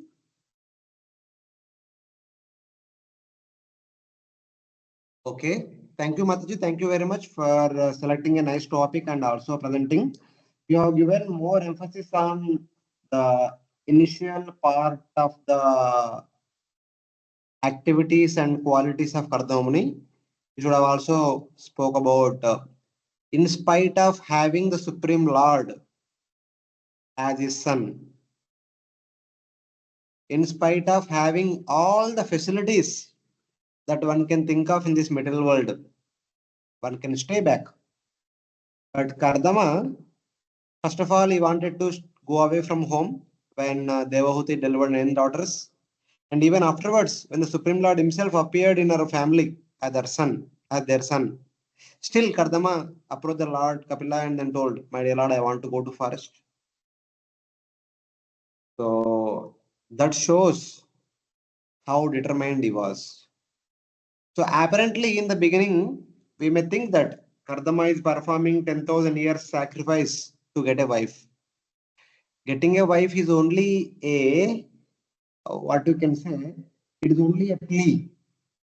But the real purpose of Kardama's austerities for so long is to get pure devotional service.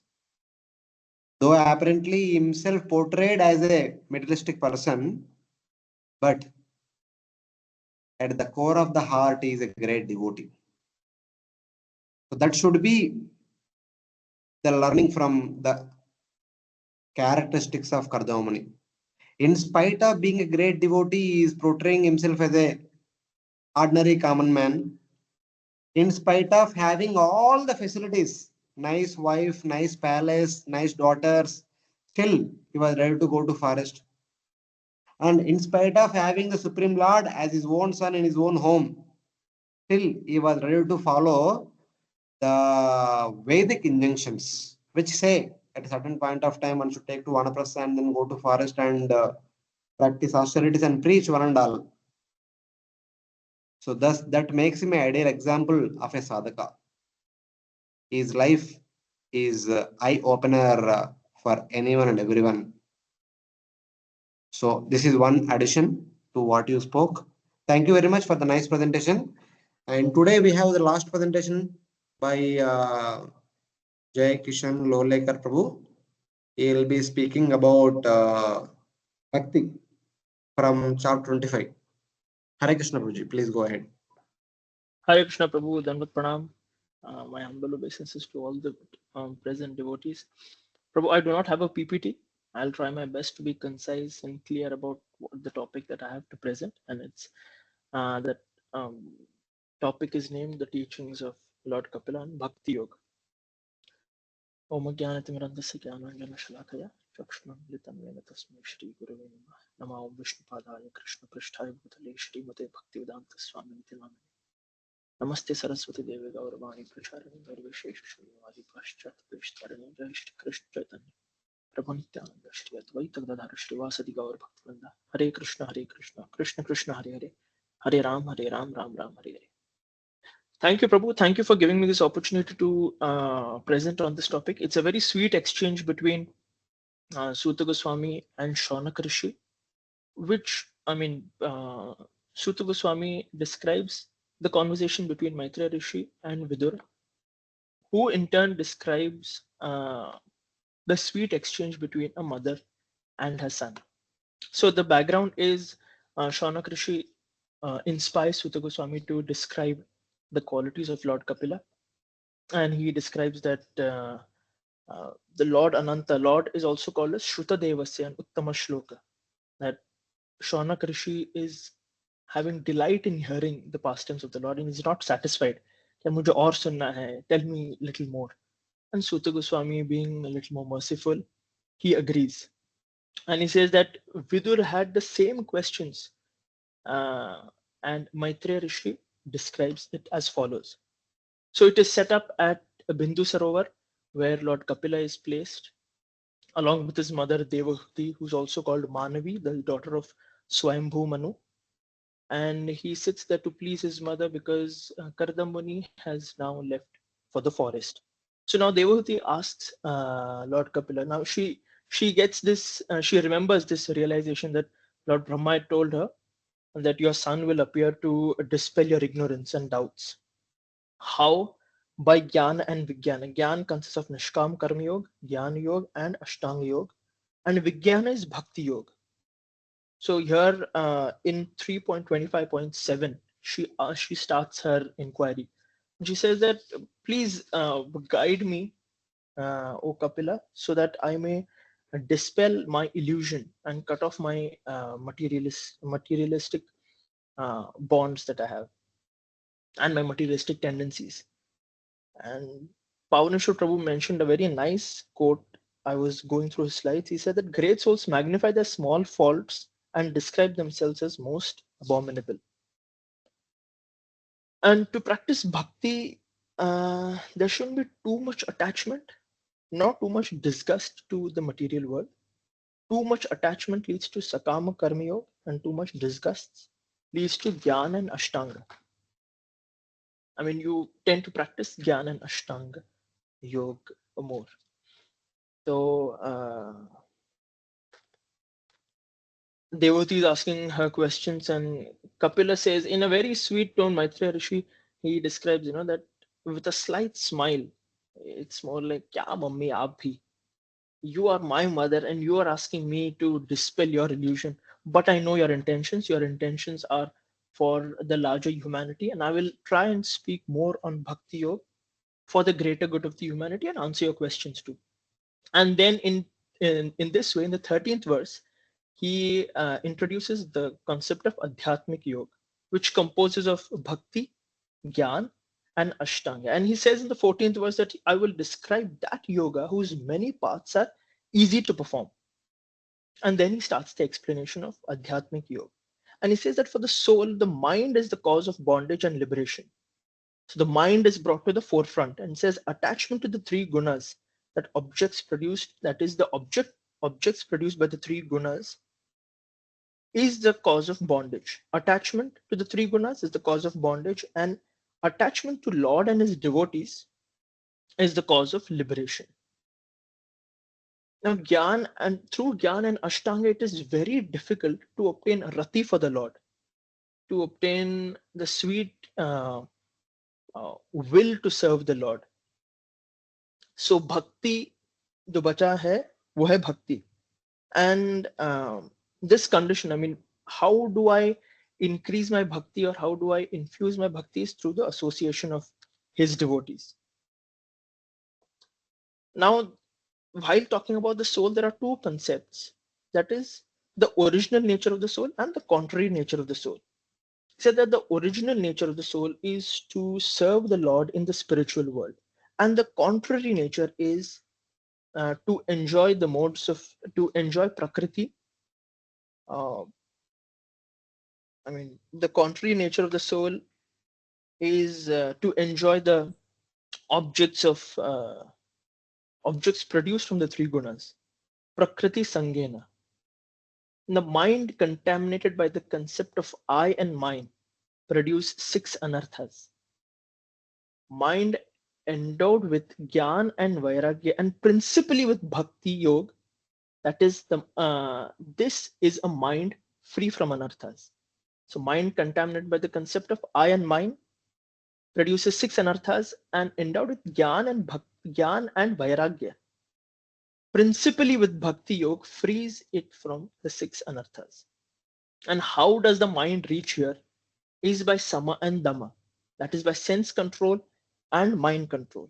Again, taking the shelter of Gyan Yoga, which in the context of Ashtanga is Yam and Niyam, translates into Yam and Niyam, and that's how you can progress in Bhakti. I mean, the mind, when it's controlled appropriately, can then become a suitable platform to advance in Bhakti. And thus is the proof that Gyan and Vairagya are mere assistants to Bhakti. Here, the analogy of wood and fire is given, where fire is the Bhakti Yoga and wood is the subtle body which covers the soul. And when the subtle body covers the jiva, one can see the jiva as an enjoyer and objects as the source of enjoyment. When the subtle body doesn't cover the jiva, and that happens through the process of bhakti, we can see only Paramatma. Now the 19th verse onwards, the recommended path of liberation is bhakti. That is the most suitable mode of realizing the Supreme Lord. And it said that the path of bhakti produces prema. Even the path leading to prema is far superior to liberation.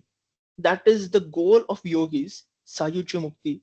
The path of prema is higher than liberation. That is the end goal of those practicing Jnana and Ashtanga.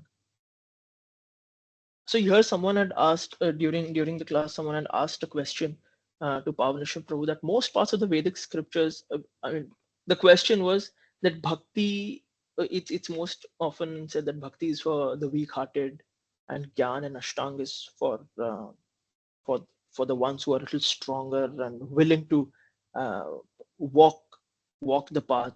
And you all are just two sentimentalists. So Pavaneshwar Prabhu had given a very nice answer to this, that most part of the Vedic scriptures talk about Gyan and Ashtanga. And this focuses on I am the doer, whereas Bhakti depends on Lord's mercy. That is why this path is a little belittled. And not a majority of Vedic scriptures talk about Bhakti and how to practice and so on and so forth. So as I had previously mentioned, association of devotees. The only way to get bhakti, this is introduced from 20th verse onwards. And 21st verse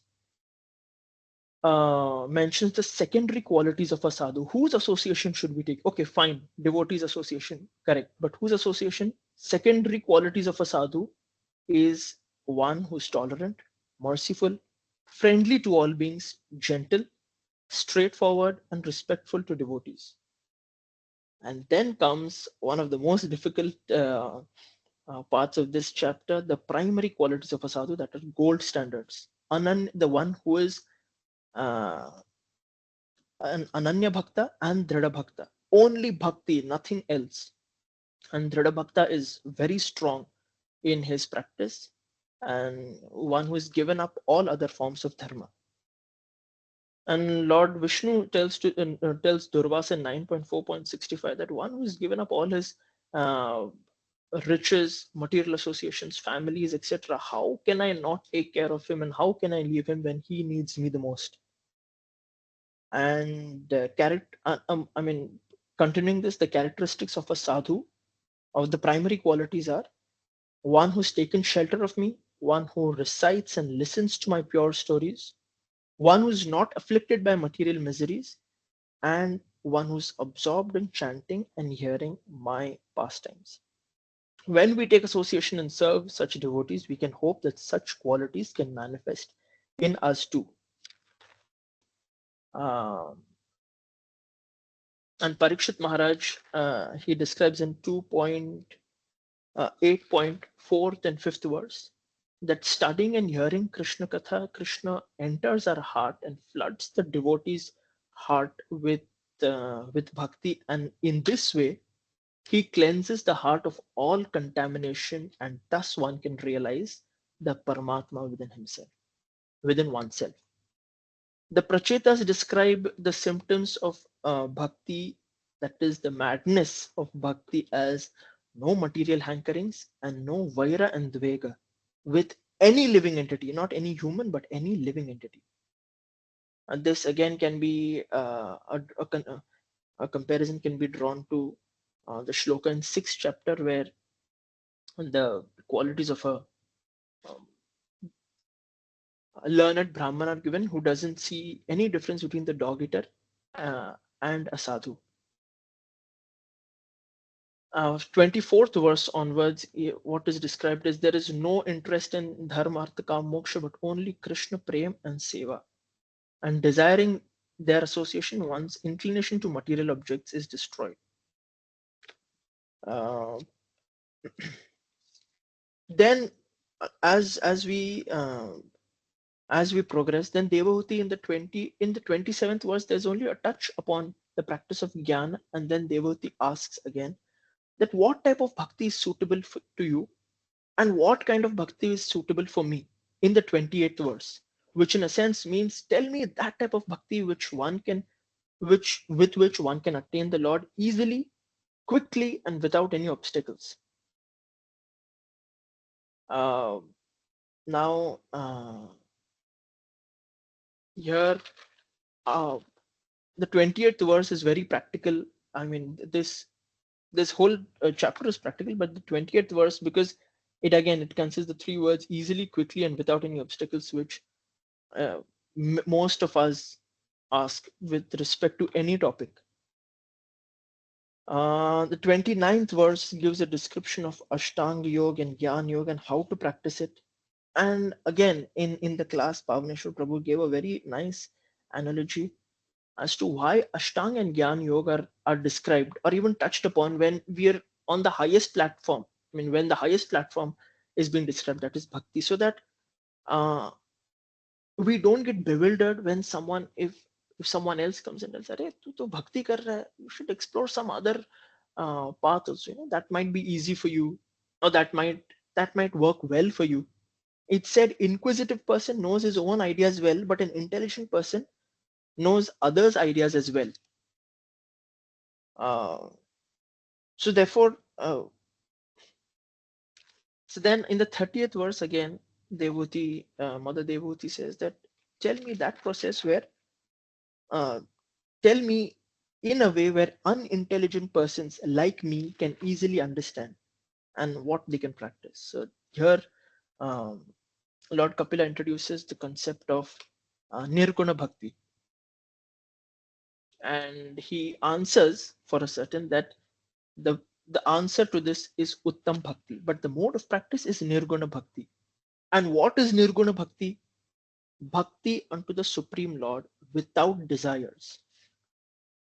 Seems to be a very uphill concept, a very hi-fi concept, but he continues to say that Bhakti to the Supreme Lord without material desires plus action of the senses. So it's not only sentimental or not only mental, but action. It also has action of the senses, mind exclusively uh, mind exclusively focused on the Lord, plus conforms to Guru's instructions.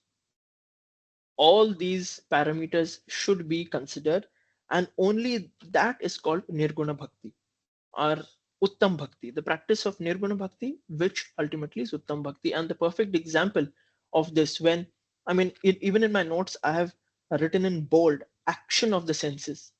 And the perfect example of this is Ambarish Maharaj, Savai Manha Krishna Padaravindayor Vachamsi Vaikuntha Gunanu Varnane, where he employs his senses employs his senses to action, and that translates into in the service of the Lord, which translates into bhakti. Then there are two divisions, that is Vaidhi Sadhana Bhakti and Raganuga Sadhana Bhakti. And when one progresses in this, it translates into Vaidhi Bhava Bhakti and Raganuga Bhava Bhakti, where Vaidhi Bhava Bhakti is dominant in quantity and Raganuga Bhava Bhakti is dominant in the type or the intimacy with the Lord. Further in this chapter, the symptoms of someone who's in Bhava Bhakti, who's at Bhava Bhakti stages, they always want to serve the Lord in person, never wants to be one with the Lord, that is Sayuja Mukti. They don't do Bhakti alone. Again, this comes in one of the verses in NOD, which says, NOD or Bhagavatam, I can't really recollect at the moment. Aikantika Harer Bhakti Utpatya eva kalpate. That is, it is nothing but disturbance in the society.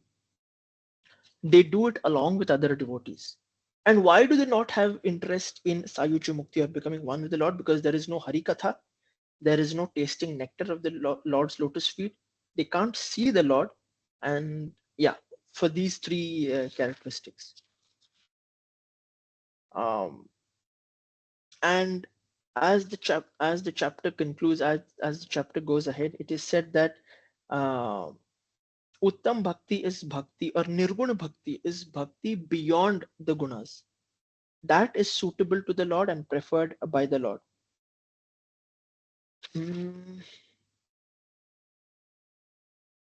Okay. And also it is said that action of the senses that produce the stage of bhava, that is sadhana bhava bhakti, is preferred, is higher, and spontaneous bhakti is higher than bhakti that is non-spontaneous.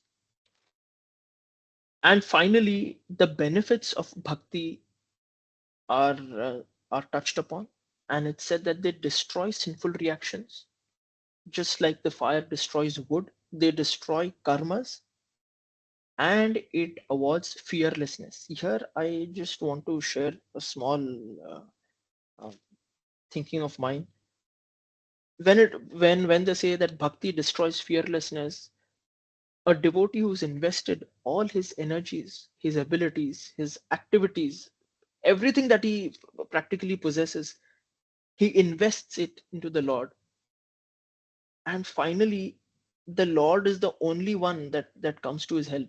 Whatever else he's invested in, his business, his own body, his relatives, or it may be anything, time, place and circumstance के साथ सब उसका धीरे धीरे साथ छोड़ने लगते हैं.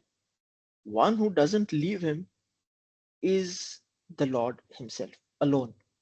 And when he realizes this कि यार मेरा कोई नहीं है इस दुनिया में, they may seem to be mine for some time, but the one infallible truth that will always stay with me no matter what is the Lord. And with that, I mean, when he does bhakti, knowing that, it will definitely award him fearlessness. That is for sure. And I wanted to include just one point which I remember from Pavaneshwar Prabhu's Bhakti Shastri class. He had said that when one is not truly rooted in bhakti, or one is not truly convinced, his piety is only lack of opportunity. And at the opportune time, जैसी opportunity आती है, बंदा फिसलने के लिए आगे पीछे नहीं देखता. So associating with devotees and hearing Krishna Katha, at least for me, is the only means, because I see my piety as as only a lack of opportunity. So for me to advance from the stage, I feel is only associating with devotees, and with their mercy, any little advancement can come my way. Thank you, Prabhu. Hare Krishna. Okay, thank you, Prabhuji, for nice presentation. Devotees, any questions?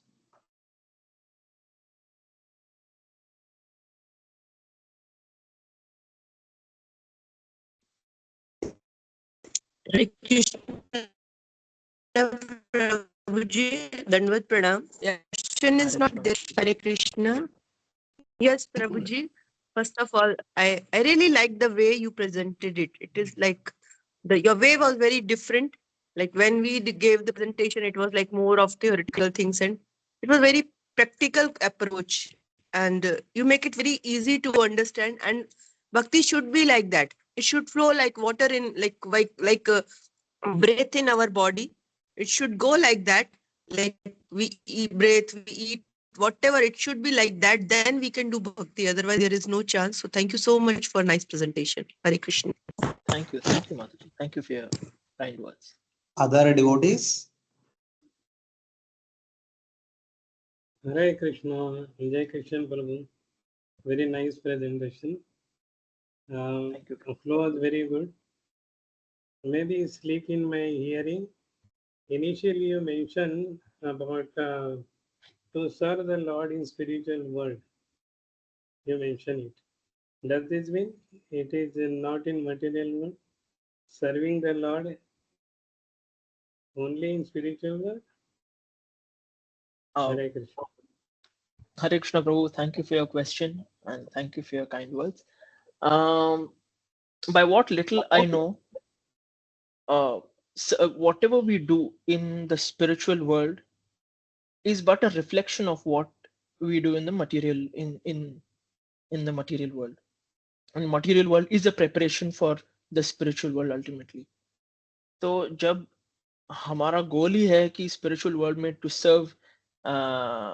serve him in person, that in effect translates to serving him and his devotees in person in the material world too. So yes, though the goal is to serve him in person in the spiritual world, the practice of that is the formula in the material world. Prabhu, Pavanashu Prabhu, you can correct me or add anything if you feel.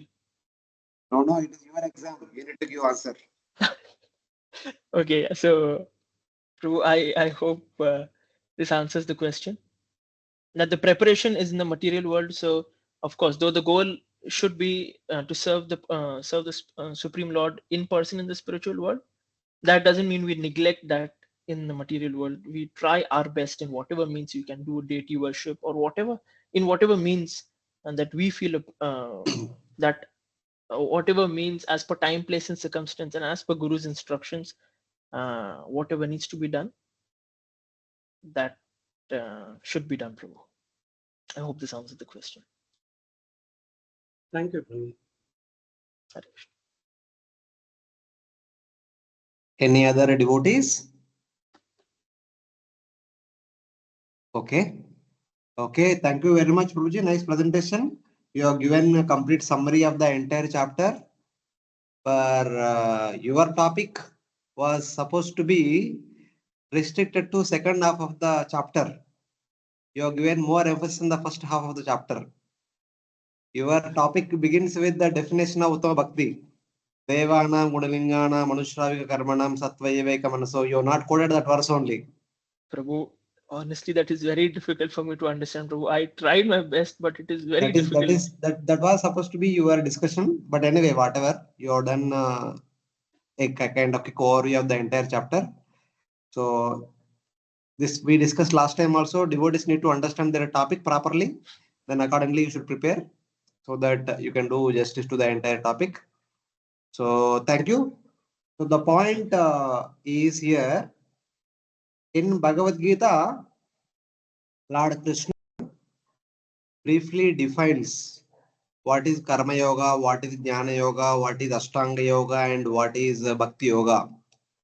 And he mainly talks about who, under what circumstances, takes up to so and so sadhana, and under what are the obstacles that can come to a person that respect to sadhana and all. The focus is given to them. But when it comes to Bhagavatam, here Lord Kapila goes into details. He gets into the details of what Bhakti is all about. What are the different stages of Bhakti, and what are the different practices within Bhakti, and what are the different kinds of destinies in Bhakti, and other sadhanas also. So here we are not looking here and there. We are trying to go deeper and deeper into the different aspects of Bhakti. So this is a little different. And I mean, this is similar to NOD, Nectar of Devotion, where how Rupa Goswami goes into detailed analysis of different stages of Bhakti. Sadhana Bhakti, Bhava Bhakti, Prema Bhakti, and other things. Raganuga Sadhana Bhakti, Vedi Sadhana Bhakti, etc. etc. Same thing here Lord Kapila is also doing. So the point is that As one progress in devotional service, as while practicing bhakti here, we may serve the deity form of the Supreme Lord. But as one progresses, as one comes to the platform of asakti, bhava, prema, devotee wants to serve the Lord in person, in Lord's abode for the rest of eternity. So this is not possible in the material world. In the material world, one will be able to serve the Lord's deity, not Lord personally. Even if there is an opportunity to serve the Lord in person, that will not continue for a long time. Either Lord may not stay here for a long time, or we may not be there in the same body for a long time, or this material universe itself will not stay for a long time. So Nitya Seva is only possible in the spiritual world. That's why Lord Krishna tells many times in Bhagavad Gita, also in Srimad Bhagavatam also, the devotees ultimately should aspire to be with the Lord in Lord's abode, so that they can serve the Lord for the rest of eternity in person, in proximity. So this is one point, just addition to the question that Prabhuji asked, Madhav Prabhu asked. So thank you very much. Thanks to all the devotees who made their presentations today. And today we'll stop here. It's already more than 1:30. And next week, I will be in Mumbai. Those devotees who wish to come to temple, they can come. And other devotees can join online. And we'll continue from chapter 27 onwards.